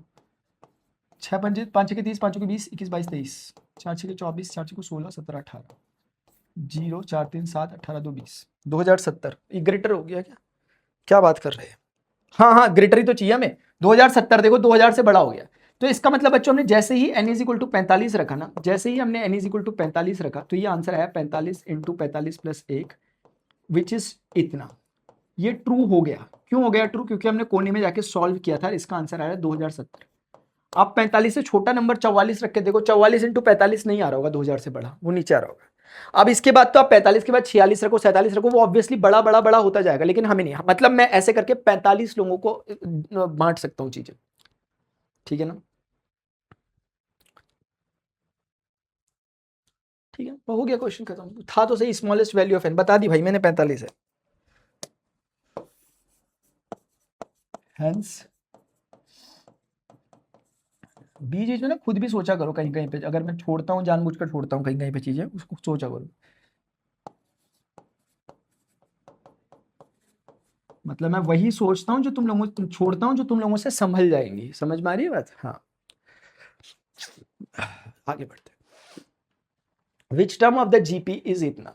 कितना अजीबोगरीब नंबर लिख रखा, बताओ।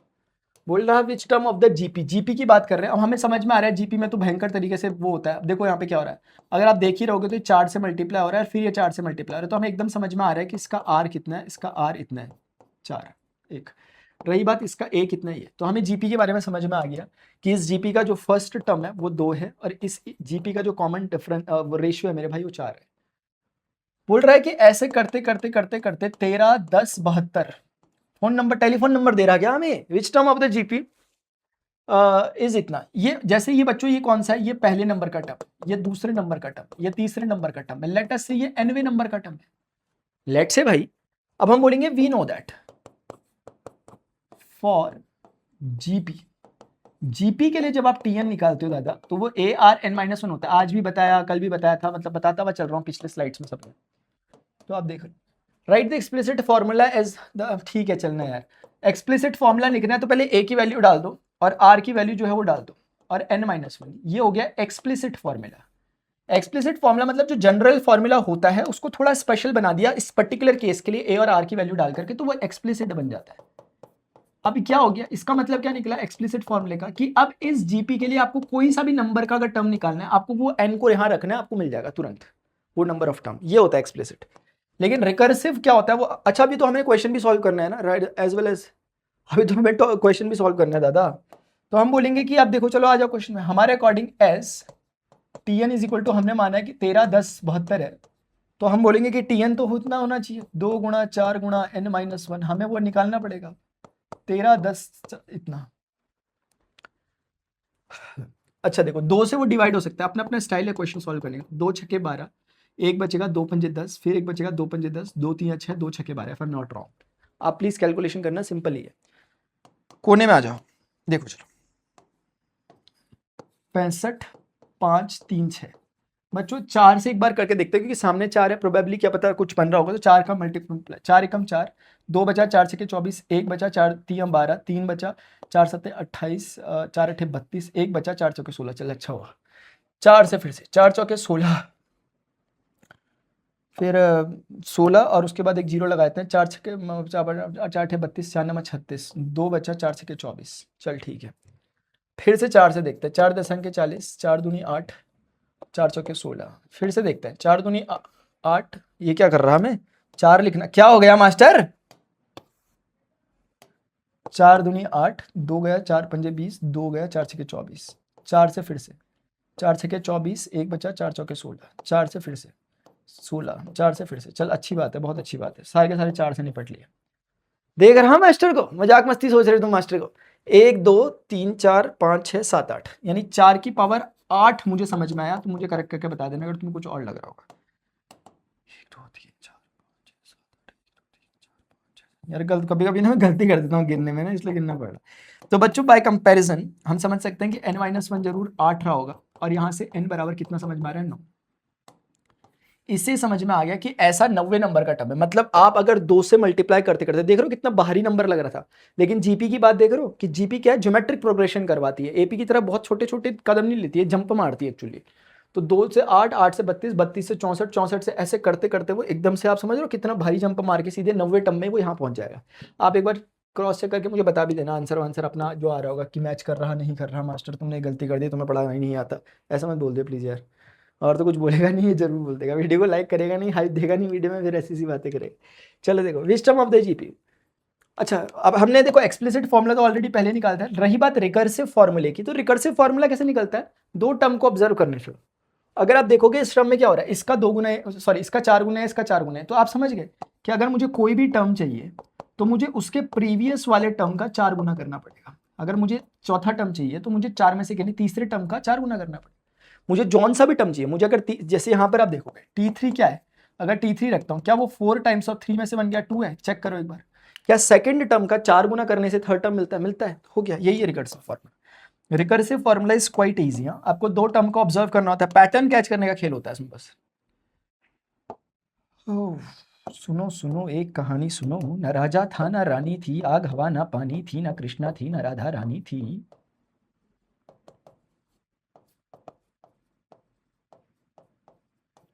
समझ में तो नहीं आ रहा होगा क्या बोल रहा मास्टर, आ रहा, आगे बढ़ते हैं, ठीक है आ जाओ। द सम ऑफ द, और कुछ तो नहीं पूछा था उसमें, पता नहीं यार, पूछा भी होगा तुम देख लेना। चल, the sum of the first 3 terms of GPs. भाई शांत हो जाए यार, कब खत्म करेगा यार, द सम ऑफ तोते उड़ा रहे मास्टर के यहाँ पे। चल इधर देख, the sum of the first 3 term of GPs इतना, the sum of first 3 terms of GP. यार मैं भी ना एकदम फॉर्म में ही आ गया, बिल्कुल ऐसे ही लिख दिया, तुम्हें दिक्कत तो नहीं हो रही? हाँ यार, इज 13 है, the sum of the first 3 term of a GP is 13 12 and their product 13 12, ये क्या है, ये ऐसा है क्या,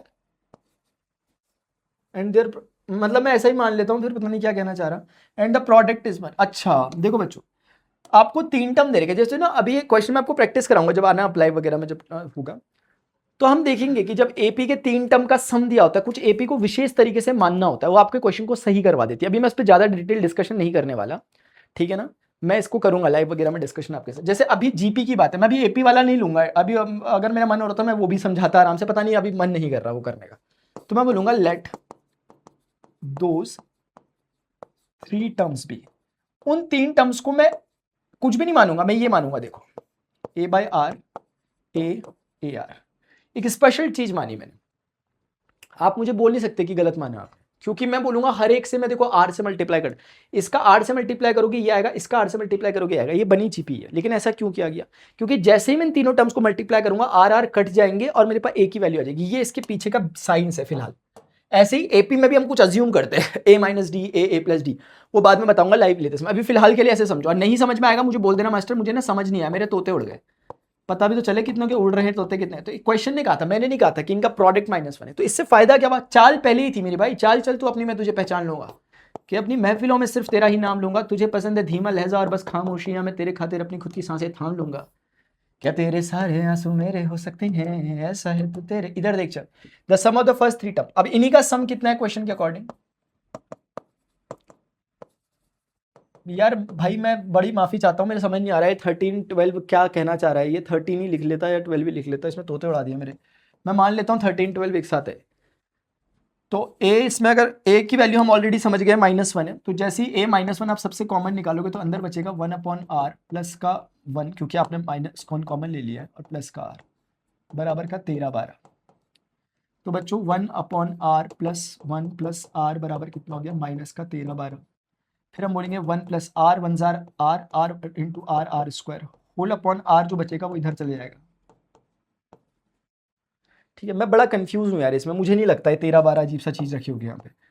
are square plus are plus 1 बराबर, मैंने बुक तो ले रखी थी यार, मैं बुक लेके आता हूँ, मैंने बुक ले तो रखी है, मैं क्या करने ले रखी मैंने, रुक जाओ लेके आ रहा हूँ बुक।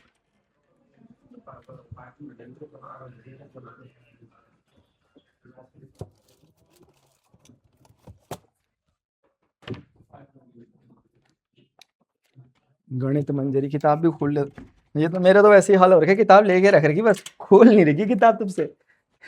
मैं देख रहा मेरे भाई किताब लेके रख रखी, तुम मजाक मस्ती सोच रहे मास्टर को। वाह कितनी अच्छी लग रही है यार बेचारी। ये क्या है? इतना सा चैप्टर इतने से मैंने निपटा दिया मेरे भाई, इतना बड़ा चैप्टर यहाँ मेरे तोते उड़ के करा करा करके। वाह यार अच्छा लग रहा है किताब देख के यार, रंग बिरंगी सी, मजा आ रहा। वाह अच्छा स्टार है भाई, सारे स्टार मार रखे इसने तो, ओ तेरी की। अरे भाई इसने सिर्फ पहले और दूसरा question end of chapter exercise का ले रखा, बाकी सारे स्टार मार रखे, देख रहे हैं ये कौन सा था क्वेश्चन, देख रहे हो बच्चों, मैंने एक तो ना देख लिया, इसलिए कहते हैं ना मास्टर मास्टर होते हैं, तोते उड़ाने पड़ेंगे जिसने स्लाइड बनाई है। ठीक है चल देख 13/12 लिखा हुआ वो, ठीक है तो -1 जैसे ही कॉमन आया 1/r प्लस 1 प्लस आर बराबर 13/12, 12 मल्टीप्लाई हुआ यहाँ पे, तो ये बन गया 1 plus are square whole upon R बराबर 13। कुछ नहीं हुआ बच्चों, ये इससे मल्टीप्लाई होल अपॉन में आ गया, सिंपल कैलकुलेशन। -12 आर करूँ क्या, चल कर ही लेता हूँ, -12 आर माइनस का 12 आर स्क्वायर बराबर। यार मतलब इतना मजा आ रहा नहीं बुक को पकड़ने में, इतनी पतली सी लग रही है, ऐसा लग रहा क्या है कुछ भी नहीं है, सच में मजा सा आ रहा है यार। यार बुक से पढ़ाना था यार, अच्छा लग रहा है यार पढ़ाने में, चल पढ़ाऊंगा तुम्हें। ठीक है तो 12 r स्क्वायर को उधर भेज देते हैं, प्लस हो जाएगा, 13 r ऑलरेडी उधर है, -12 को भी इधर भेज देते हैं, और वो -12 को भी इधर भेज देते हैं, सब नेगेटिव वाले उधर के प्लस हो गए।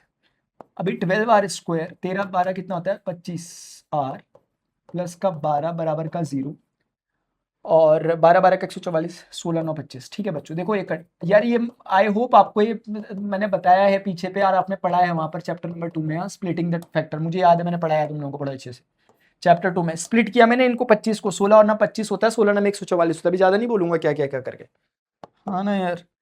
तो पहले वाले में अगर तुम देखोगे यहाँ पे कुछ कॉमन आ रहा है, 4 r एटलीस्ट कॉमन आ रहा है, 4 r, तो 4 3 12 और 4 चौके 16, 4 चौके 16 मेरे भाई। अब इसमें देखोगे फिर से 3 कॉमन आ रहा है एटलीस्ट, तो 3 3 जार 9 और 3 4 जार, और पहचान ये कि आपने सही सोचा था वो ये है कि दोनों एक जैसे आ गए, 3r प्लस 4 को आप कॉमन उठवा लोगे, अंदर आपके पास 4r प्लस का 3 बचेगा बराबर का 0 होगा, 3r प्लस का 4 बराबर बच्चों कितना होगा 0 होगा, यानी r बराबर यहाँ से -4/3 होगा, और इसी प्रकार से यार 4r प्लस का 3 बराबर 0 होगा। चल रहा है सब कुछ, नहीं चल रहा, पता चल रहा मास्टर अकेले लगे पड़े, -3/4। बच्चों ये r की दो पॉसिबल वैल्यूज मेरी निकल करके आई है। अब आप लोगों से थोड़ी सी फाइंड द कॉमन डिफरेंस, चलो थैंक यू सो मच यार, इसने कम से कम और तो काम करने को नहीं बोला, तो इसकी दो पॉसिबल वैल्यूज आई है बच्चों, और जो टर्म्स थे वो थे a/r a और ar, एंड वैसे मैं तुमसे रिक्वेस्ट करने वाला था, अच्छा छोड़ना क्या रिक्वेस्ट करनी, मैं खुद ही निकाल लेता हूँ क्योंकि इसमें कुछ कैलकुलेशन तो है नहीं, a की वैल्यू तो -1 है, तो इसके ये जो हमारे 3 टर्म्स आए हैं वो दो पॉसिबल उसमें आ सकते हैं कॉम्बिनेशन में। ए तो सबको पता -1 है, तो एक बार जब आप r इज इक्वल टू -4/3 के लिए कंसिडर कर रहे होगे, और एक बार r इज इक्वल टू -3/4 के लिए कंसिडर कर रहे होगे, तो -1 अपॉन दिस 3/4 हो जाएगा। या दूसरे शब्दों में समझो कि मत समझो दूसरे शब्दों में, तुम पहले में ही समझ लो, a कितना हो जाएगा -1, क्योंकि आप समझ रहे इसको अगर मैं मल्टीप्लाई करता हूं r से, r यानी इससे, तो ऑटोमेटिकली तुम्हें पता ही यही आएगा -1, सही भी हो रहा है सेट भी हो गया।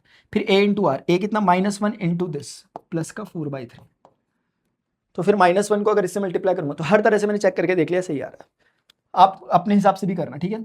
ये क्या होगा -3/4 का उल्टा करूंगा 4/3 प्लस का, और फिर 4/3 को मुझे मल्टीप्लाई मतलब a की वैल्यू लिखनी है -1, फिर थोड़े उड़ गए यार, a को इससे मल्टीप्लाई करना है 3/4 आएगा, और मैं देख रहा हूँ मैंने हर तरह से चेक करके देख लिया क्या -1 इंटू, हाँ मैंने हर तरह से चेक करके देख लिया, मेरे पास दो पॉसिबल पेयर्स बच्चों ये बन रहे हैं कॉम्बिनेशन, वो 3 नंबर्स ऐसे हो सकते हैं, ठीक है समझ आ गया, चेक कर लो, बीच में मैंने कोई 2 3 या 5 लिख दिया होगा ना तो उसे करेक्ट कर लो, ठीक है, ये नहीं कि मास्टर गलत कर रखा वहां लगा पड़ा वहां पे, बेइज्जती कराने में कमेंट सेक्शन में। Find the common ratio and the term. Common ratio निकल गया, टर्म्स भी हमने निकाल दिया, ठीक है आगे बढ़ना चल। इफ द फोर्थ, भाई साहब चुप हो जाओ यार, कब तक चलते रहोगे। एक तो मैं देख के मेरे तोते वहीं उड़ गए, वहां सारे क्वेश्चन स्टार के थे, वो मैं लगा बड़ा हुआ यहाँ कराने में। वैसे कोई मतलब नहीं बच्चों, स्टार से करने ही हमें सारे क्वेश्चन, इसलिए मैंने रखे नहीं रहते स्टार का bifurcation. If the fourth no GP, देखो T4 T10 और T16 are Z Y and X are the terms of a GP and they are of the term of GP. ये जीपी फॉर्म कर रहे थे। बोल रहा है प्रूव दैट कि X Y Z are in GP. भाई कर लेंगे प्रूव यार, कर लेंगे, ठंड रख। देखो अच्छा एक बात बताऊं मैं आपको, एक बहुत काम की बात बता रहा हूं, मैं हर किसी को नहीं बताता, कभी कभी बताता हूं कुछ किसी को। देखो ऐसे ही बोल रहा हूं, if X Y Z are in GP क्या होता होगा। ये हम जब मैं आपको तुम्हें हॉट्स के क्वेश्चन करवा रहा हूँ ना, जब लाइव वगैरह में, तब मैं डिस्कस करता हूँ सब बातें, एक बार हल्का सा कर लेता हूँ। इसका यही तो मतलब है ना कि y2 अपॉन दिस बराबर z अपॉन दिस। गलत तो नहीं बोल रहा। a2 अपॉन a1 बराबर a3 अपॉन a2 होता है ना, कॉमन रेशियो बराबर होता है भाई, मैं कर रहा बराबर। तो इससे क्या समझ में आया कि दोनों का क्रॉस मल्टीप्लाई होगा वाई स्क्वायर बराबर एक्स जेड। ये कंडीशन होती है अगर एक्स वाई जेड जीपी में, तो मिडिल टर्म का स्क्वायर साइड वाले दोनों टर्म के प्रोडक्ट के बराबर होगा। ये कंडीशन है, मिडिल टर्म का स्क्वायर साइड वाले दोनों टर्म के बराबर होगा। ये कंडीशन निकल गई जीपी के लिए। ऐसे ही बता रहा हूं, तुम चेक कर लो कोई भी, जैसे फॉर एग्जांपल 2 4 8 तुम बोलते हो ना जीपी में, चेक कर लो इसका स्क्वायर देख लो कितना होता है 16, उन दोनों के प्रोडक्ट के बराबर ही हो रहा होगा। ऐसे ही करके मैं तुम्हें एक एक्स्ट्रा सी बात बता रहा हूं बच्चों, ये तुम भी याद रखोगे, किससे पहला पढ़ा था। If X Y Z are in, अगर एपी है, ये क्वेश्चन में बहुत काम आती है चीजें, मैं कराऊंगा तो तुम्हें एहसास होगा। अगर ये एपी में, तो तुम बोलोगे y माइनस एक्स बराबर z minus Y. Y minus Y इधर आएगा और x को उधर भेज दो, तो 2y बराबर कितना हो गया z प्लस एक्स। तो इससे क्या समझ में आया फिर से कि मिडिल टर्म का जो ट्वाइस होता है बच्चों, वो साइड वाले दोनों टर्म के सम के बराबर होता है। तुम्हें यकीन ही नहीं आ रहा होगा मेरी बात का, देख लो चलो 2 4 6 एपी है ना, इन दोनों का सम करके देखो, इसके 2 गुने के बराबर आ रहा होगा, चेक कर लो। 6 2 8 होता है, 4 दूनी भी 8 होता है। ये 2 स्पेशल कंडीशंस मैंने बोल दिया, जिस बच्चे को जो समझ पाएगा, वरना ये बहुत मतलब समझ तो सबको आएगा, लेकिन जो इसको थोड़ा दिमाग में सेट करेगा अपने, उसको बहुत जगह पे बहुत हेल्प मिलेगी, उससे मास्टर की याद आएगी फिर। ऐसे ही बता दिया।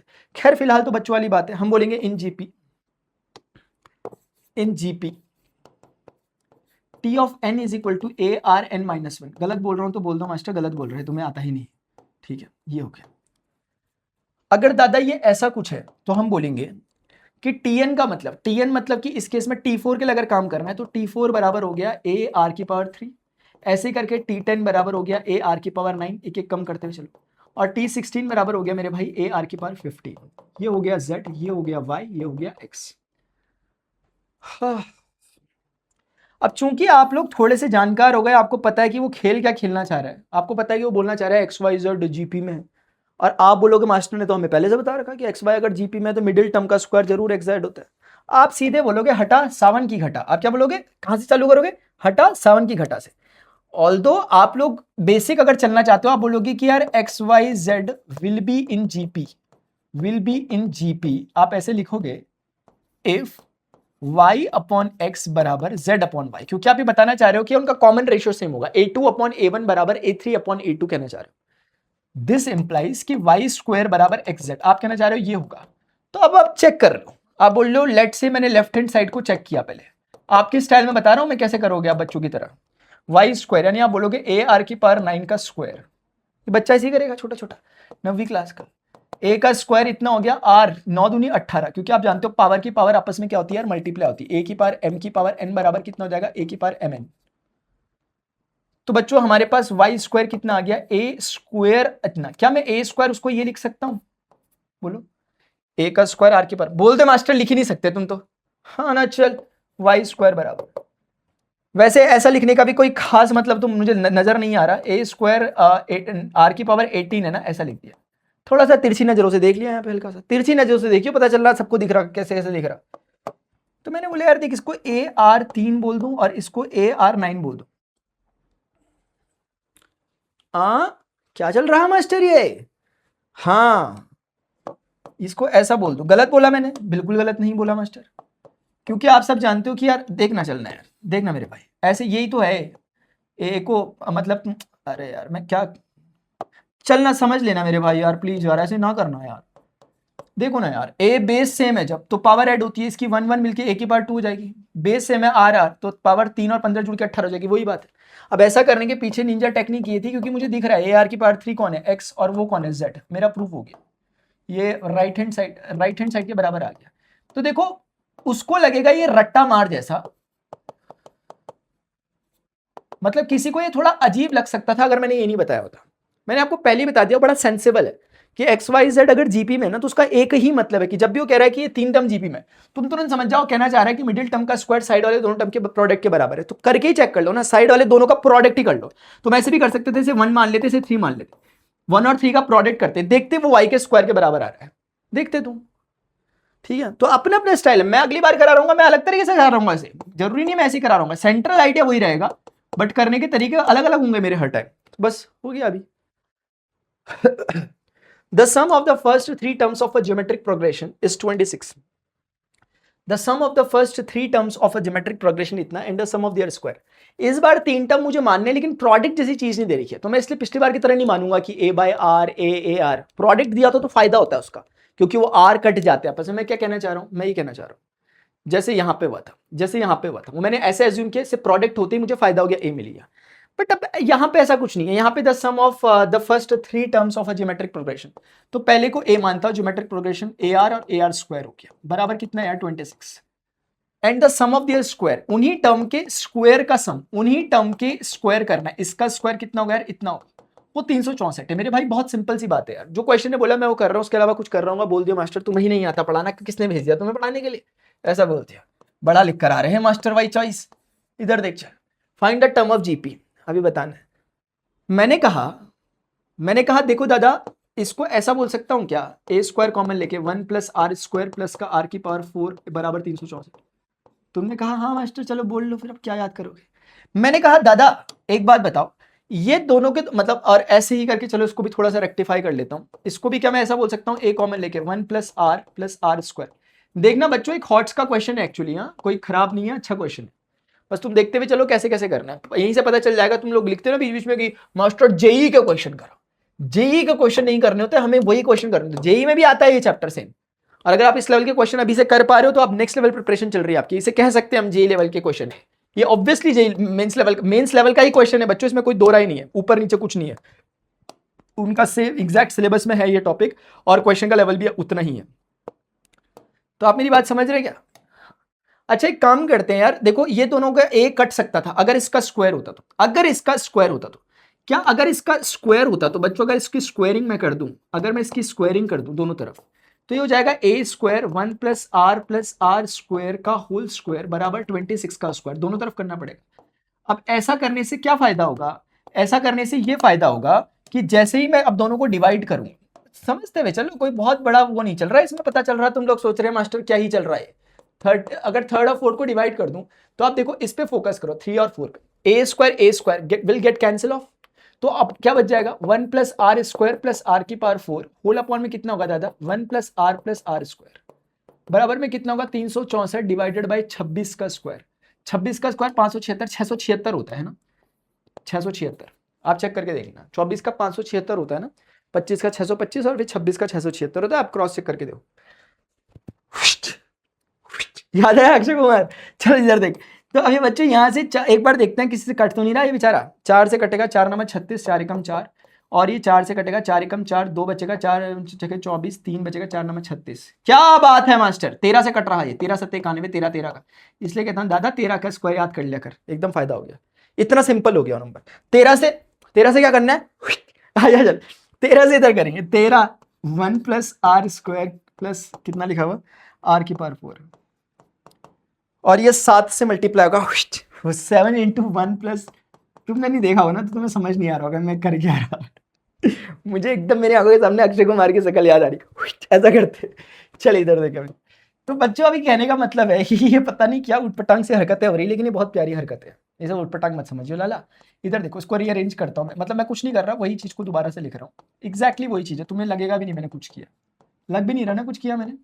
हाँ मेरे भाई तुम्हारे लिए इतना कुछ कर दिया, तुम्हें लगेगा ही नहीं, तुम्हें लग ही नहीं रहा कुछ किया मास्टर ने। सोशल साइंस खत्म कर दी, साइंस खत्म कर दी, मैथ्स खत्म, हिंदी इंग्लिश संस्कृत सब खत्म, पूरे 8 सब्जेक्ट पढ़ा रहा हूँ, जब मैं साइंस को अलग नहीं ले रहा, फिजिक्स केमिस्ट्री बायोलॉजी एक ही मान रहा हूँ, फिर भी कह रहा मास्टर ने कुछ किया ही नहीं। इधर देख चल,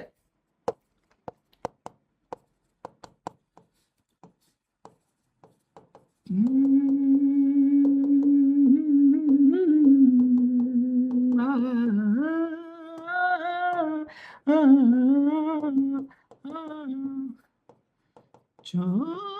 चोरी हमसे तुम आकर मिले थे जिस जगह, मुद्दतें गुजरी मगर अब तक वो ठिकाना आया। पूरा का पूरा ऐसी की तैसी हो गई आवाज, गाने की भी और आवाज की भी, सबकी। इधर देख चल, ये बच्चों अगर पावर 4 है, 2 है, 1 है ना, तो आप उसको ऐसे कर सकते हो, ये पावर 4 2 हो गई, 2 1 हो गई, 1 को 1 रखना है और ये प्लस की जगह एक बार माइनस। ये आइडेंटिटी बहुत ज़्यादा यूज़ होती है कहीं कहीं जगह पर, आपके उसमें यहाँ पर डायरेक्टली यूज़ हो रही है, तो मैंने इसलिए लिख दी यहाँ पर। तो ज़्यादा तकलीफ में मत आना, मतलब इसके कारण तकलीफ में मत आना कि ये क्या चीज़ है, बोलो कि हाँ है यार, होती है, ध्यान रख लेंगे, कोई बड़ी बात नहीं। मैंने आपको पैटर्न वाइज भी समझाने की कोशिश की, लिखा भी इस तरीके से ताकि आपको याद भी रहे। ठीक है, सॉल्व करके देख लोगे राइट हैंड लेफ्ट हैंड तो आराम से प्रूव भी कर सकते हो, बहुत बड़ी बात नहीं। तो देख इधर से, तुमसे मिलते ही वो मेरा बेपाक हो जाना मेरा, टू टू ये कॉमन लिया तो अब 13 इससे मल्टीप्लाई हो रहा है, और तेरा ये इधर आ गया पूरा, क्योंकि ये चीज कॉमन ली ना दादा मैंने, ये चीज कॉमन ले ली, तो ये पूरा इधर आ गया, तो माइनस का 7 बचेगा बस, और कुछ नहीं बचेगा दादा। मुद्दतें गुजरी मगर अब तक वो ठिकाना याद है हम, कब तक आशिकी का वो। तेरह तेरह बजे 65, तेरह छः के 78 यार, यहाँ तो तोते उड़ गए मेरे। तेरह छः के 78, अब किन को जोड़ूं मैं कि 78 हो जाए, और क्या करूं अब इसमें, ये अ, अ, अरे यार मास्टर, ये तो बड़े ही हद की बात है, मतलब आपसे कट नहीं रहा ये। नहीं नहीं, हो जाएगा हो जाएगा, डरा मत भाई, डरा मत। बच्चों यार, तेरह तेरह को स्प्लिट करना है मुझे, 78 करना पड़ेगा बच्चों की तरह। दो तियां 6, 2 नंबर 18, 3 13 का, 13 एकम 13, 13 6, 13 6, 13 6, 13 6, 13 6, 6 3 दूनी 6, 13 3 40। कैसे होगा अभी आगे, तुम होते तो यहाँ पे मेरी हेल्प भी कर लेते। 7 6 13 होता है, बट उसका मैं दोबारा क्रॉस चेक करूँगा पूरी कैलकुलेशन को, पूरी कैलकुलेशन क्रॉस चेक करनी पड़ेगी। और गाओ मास्टर गाने, और गाओ थोड़े, और गा लो जरा। 13 1 plus are square r plus 7, 13 13 r की power 4 plus are square, 13 r square plus are plus 1 r square, उफ sorry, r square plus are plus 1 r square minus r plus 1, 7 times r square plus are plus 1, 13 r square plus are plus 1, 13 r square minus 13 r plus का 13, और minus का 7। सब कुछ तो सही किया हुआ वैसे देखा जाए तो मैंने यार, बेचारा इतनी मेहनत से कर रहा हूँ, ठीक ही तो कर रखा है। अगर मैं इसको सीधे यहाँ काट भी लेता तो किसी को कोई तकलीफ हो जाती तुम में से, किसी महाशय को कोई तकलीफ है यहाँ पे, अगर मैं काट भी लूँगा एक बारी के लिए तो।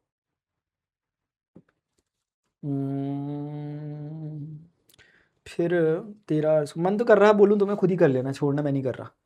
13 स्क्वायर, 13 कम 13 कम 13 26 13 तिरपन 55 13 छः 78 76 18 2 39 3 13 3 6 R square plus fight the term. नहीं, अब ये आपका होमवर्क है, मुझे नहीं आता, ठीक है ना। इसके बाद इसमें ट्राई कर लेंगे सब बच्चे, ठीक है। अगर हम करेंगे इस पे थोड़ा सा हो जाएगा, लेकिन ये तुम्हारे लिए होमवर्क, कुछ तो दूँ तुम्हें होमवर्क, ये होमवर्क करोगे ठीक है बच्चों से। नहीं आएगा तो बता देना वैसे, लेकिन यार फिर वो मत कर यार, वहां से मुझे आवाज आ रही है उसकी, मास्टर मास्टर ऐसी आवाज आ रही है, फिर मुझे मन कर जाता है करने का। हाँ। दहलीज पे मेरे दिल की जो रखे हैं तूने कदम।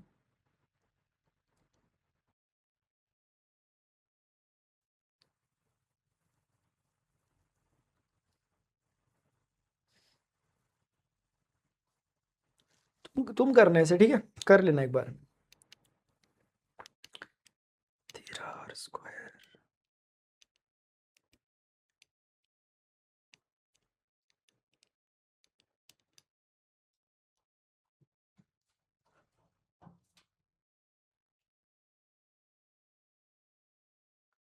क्या हो रहा है ये? 7 6 13 ही तो होता है यार, कितना होता है? और ठीक है बच्चों, करना है इसे यार, मैं आगे बढ़ रहा हूँ।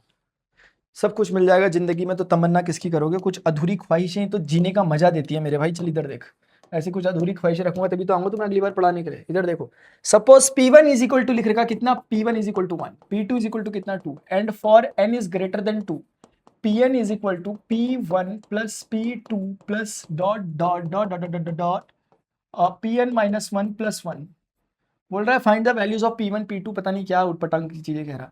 देखो बच्चों, अगर मैं एक बारी में n इज इक्वल टू 3 रखता हूँ, जैसे ही मैं n इज इक्वल टू 3 रखूंगा, क्योंकि P1 P2 तो मुझे ऑलरेडी पता ही है ना, P3 पे आता हूँ। P3 बराबर कितना होगा? P1 प्लस P2 प्लस, कब तक करना है आपको? जब तक जौन सा नंबर है उससे एक कम नंबर तक करना है। तो इस बार 3 नंबर है तो 3 से एक कम कितना था? 2 तक करना है, और उसके बाद 1 जोड़ देना है। तो P1 P2 इसकी वैल्यू पता है आपको 1 2, तो ये हो जाएगा 1 2 1, 2 1 3 1 4, इसकी वैल्यू कितनी आ जाएगी यार? 4 आ जाएगी। अब आते हैं इस पे, n इज इक्वल टू 4 रखते हैं। तो क्या करना है? रूल कह रहा है, रूल कह रहा, मैं नहीं कह रहा, पता चल रहा मास्टर को पकड़ लिया कल रास्ते में। ये 1 से लेने के चलना है, मतलब कहां से चलना है? 1 से चलना है, तब तक चलना है जब तक कि उससे एक कम नंबर तक आप नहीं पहुंच जाते। जब तक आप उस n से एक कम नंबर तक नहीं पहुंच जाते, 4 से कम थी, और फिर उसके बाद 1 जोड़ देना। अब क्या होगा? 1 और 2, ये तो इसका आंसर थे। 3 का आंसर, P3 का आंसर आपको ऊपर पता चल गया। अब इसमें आपको 1 जोड़ना है, तो कुल मिला के 3 4 7 और 1 8, ये हो गया 8। बच्चों इसी तरीके से भाई कब तक चलूंगा मैं ऐसे करके? P5 मैं आपको बता देता हूँ हल्का सा, उसके बाद आप करते रहना। P1 P2 और ऐसे करते करते P3 और P4, और हमें इस बार P5 P4 तक जाना पड़ेगा, और एक 1 को जोड़ देना होगा, क्योंकि 1 जोड़ना है, रूल में लिखा हुआ कि 1 जोड़ना है लास्ट में, हर उसमें 1 जोड़ना है। अब हम देखेंगे, देखो ये P1 P2 P3 यहां तक का आंसर तो आपको डायरेक्टली समझ में आ रहा है कि 8 आ रहा है, तो आप नो नो नो, देखो मेरी बात को थोड़ा सा ध्यान से समझना। अगर आप देखोगे ये चीज और प्लस ये, यही है वो ऊपर वाली, तो ये तो 8 है, बस आपको 8 में P4 जोड़ना है, और P4 की वैल्यू कितनी है यार? P4 की वैल्यू 8 है। तो ऐसे मतलब अपना अपना स्टाइल हो सकता है कैलकुलेशन करने का, मैं ऐसी मजाक मस्ती के लिए कर रहा हूँ ऐसे करके। जैसे मुझे इस बार कितना निकालना है? अच्छा अब 6 निकालना है मुझे। अब बच्चों देखो, एक बार 6 के लिए खेल खेलना है, तो मैं लिखूंगा n बराबर 6 के लिए P6 बराबर कितना होगा? P1 P2 P3 P4 P5 P6। P6 पे नहीं जाऊंगा क्योंकि एक कम तक जाना है, और +1, और मुझे पता है कि P1 से लेके P4 मुझे पता है कि P5 हाँ मुझे पता है कि P1 P2 P3 P4 यहां तक का, और +1, ये मुझे पता है। ऊपर वाली चीज है पूरा 16, बस मुझे 16 में P5 को ऐड करना है। मतलब मैं एक रूल भी बना चुका हूं अपने आप के लिए, अगर मैं आपको समझाऊं तो 16 मैं वैल्यू लिख देता हूं 16, और P5 कितना था ऊपर? देखो 16 था। तो असल में एक रूल भी क्लियर हो रहा है। एक्चुअली हो कुछ नहीं रहा, अगर आप समझोगे इसमें, अगर मैं समझाऊं हो क्या रहा है, हर उसमें एक ही काम हो रहा है कि जो P4 है ना, असल में वो कुछ और नहीं है, वो इतना, मतलब इतना कौन है? P3 प्लस P3 है, ये हो रहा है। अगर आप थोड़ा समझोगे, मैं जो रूल बना पा रहा हूं वो ये बन रहा है कि P4 अपने से पीछे वाले को ही 2 बार जोड़ देना है, ऐसे ही P5 अपने से पीछे वाले को 2 बार जोड़ देना। आप देखोगे बार बार यही हो रहा है, और इसको भी मैं ऐसा लिख सकता हूँ ट्वाइस ऑफ P3। कहीं ना कहीं मैंने इसका रिकर्सिव रूल बना दिया, मैंने इसके पैटर्न को कैच किया, बार बार यही हो रहा है। अगर आप देखोगे, जैसे मैं एकदम से जज कर सकता हूँ n इज इक्वल टू 7 का और n इज इक्वल टू 8 का आंसर क्या होगा। मतलब मुझे अगर कोई बोलेगा कि भाई P7 का आंसर कितना होगा, मैं तुरंत बोल पाऊंगा अभी तक के ऑब्जर्वेशन से कि ये इतना है, 64 है। आप चेक भी कर लेना, मुझे समझ में आ गया, क्योंकि इसका वो समझ में आ गया मुझे पैटर्न। और फिर मुझे समझ में आ गया ये वाला 2 टाइम्स P7 होगा, और P7 64 था, तो 2 टाइम्स 64 होगा, तो ये 128 होगा। आप चेक कर लेना, ये आपकी रिस्पॉन्सिबिलिटी, आपको दे दिया मैंने काम करने के लिए। तो बोल रहा है can you give an explicit formula, बोल रहा आप एक्सप्लिसिट फॉर्मूला। हाँ देखो, बोला can you find a simple recursive. देखो इसने हमें बोला नहीं था रिकर्सिव फॉर्मूला, मतलब मैंने देखा नहीं था पहले, बट मैंने इसके पैटर्न को कैच करने की कोशिश की कि कर क्या रहा है बार बार, तो ऑटोमेटिकली एक रिकर्सिव फॉर्मूला मैंने निकाल ही दिया। If I am not wrong, मैंने निकाल दिया कि जो Pn है वो असल में अपने जो Pn माइनस 1 है उसका 2 गुना हो रहा है। ये मैंने पैटर्न को कैच किया था ऊपर से ही, है ना। तो मैंने रिकर्सिव रूल इसका ऐसे ही निकाल दिया। आपको अगर यकीन नहीं आ रहा हो, आप किसी में भी एक बार चेक कर सकते हैं। यकीन क्यों आएगा तुम्हें मेरी बातों का? देखो यहाँ पे देखो, ये जो भी है, ये वाले का 2 गुना यह है, इस वाले का 2 गुना यह है, इस वाले का 2 गुना है, और हमने उस 2 गुने को भी बहुत अच्छे से पैटर्न वाइज समझा हो क्या रहा है, हमने खुद ही निकाला है। Can you give an explicit formula?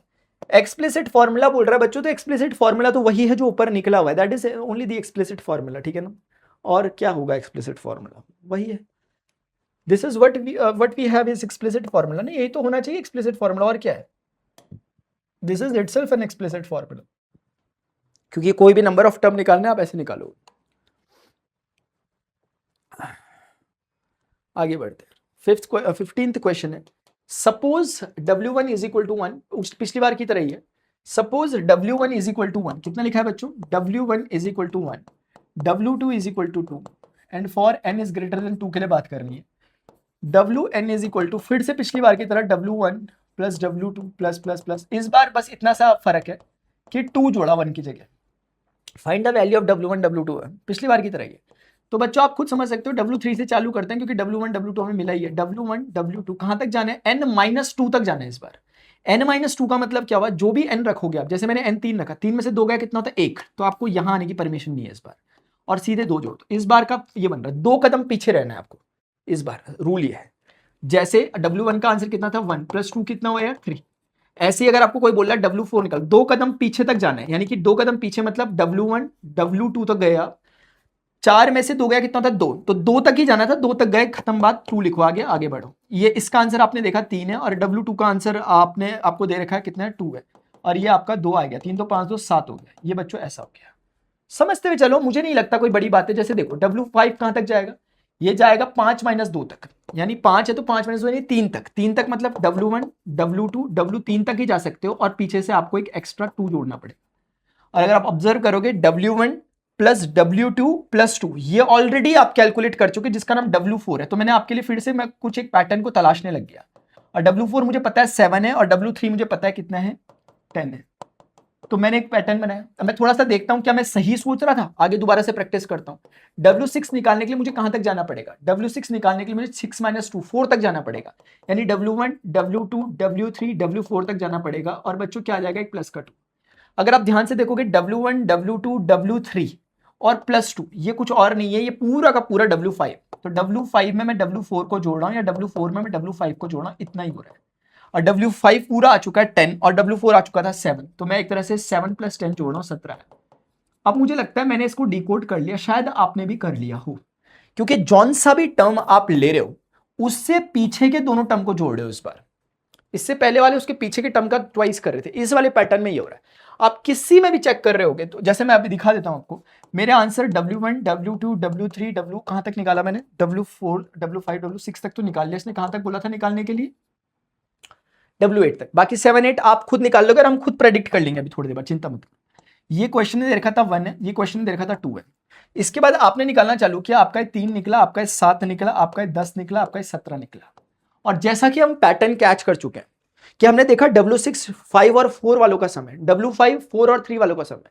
तो बच्चों हम खुद ही समझ पा रहे हैं। अगर कोई मेरे से कहे W7 और W8 क्या होगा, मुझे पता है W7 will be the sum of W5 and W6, W8 will be the sum of W6 and W7। तो इसका मतलब 5 और 6 को जोड़ो, 5 और 6 कौन है? 10 7 17 27। ऐसे ये कितना होगा? 27 10 37 37 और 7 कितना? 42 ही होगा। अब मैं आपको बताता हूं ओवरऑल क्या हुआ। इसे विराहंका फिबोनाची सीरीज कहते हैं बच्चों, विराहंका फिबोनाची। ये बहुत मतलब ये इतनी जबरदस्त सीरीज है, पूरे हमें नेचर में दिखाई देती है, पत्तों से लेकर के हर एक चीज पे। फिबोनाची सीरीज को बायोलॉजी बॉटनी जूलॉजी सब लोग पढ़ते हैं, फिबोनाची सीरीज क्या होती है। लेकिन बड़े एक गर्व की बात है कि फिबोनाची जो सीरीज है वो भी आधुनिक मतलब विज्ञान में के गणितज्ञ एक फिबोनाची थे, उन्होंने इसको निकाला। उन्होंने अपनी जो एक बुक लिखी है ना, उसमें इंडस करके उन्होंने कुछ एक ना अपने एक्नॉलेजमेंट में उन्होंने जिक्र किया है पिंगल शास्त्र का। पिंगल शास्त्र हमने भी सोशल साइंस में पढ़ा था, पढ़ना आपकी बुक में भी जगह हल्का सा छोटा सा लिखा हुआ है। छंद शास्त्र का पिंगल, आचार्य पिंगल ने छंद शास्त्र लिखा था, ठीक है ना। छंद क्या होता है? हमारे ना वेदांग हैं, 6 अलग अलग वेदांग होते हैं। जैसे आपने वेद पढ़े 4, वैसे वेद दर्शन पढ़े 6, वैसे ही वेदांग होते हैं हमारे पास। कल्प, शिक्षा, व्याकरण, उसी में एक छंद भी होता है, ज्योतिष।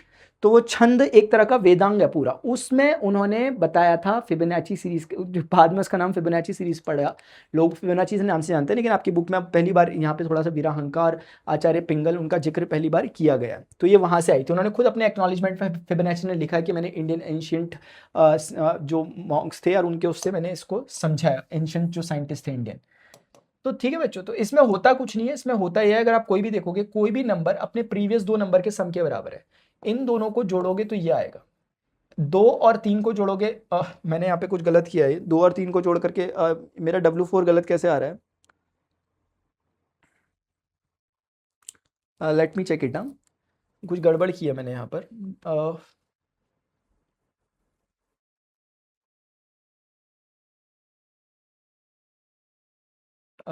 वेट, आप मुझे थोड़ा सा समय दे सकते हो क्या?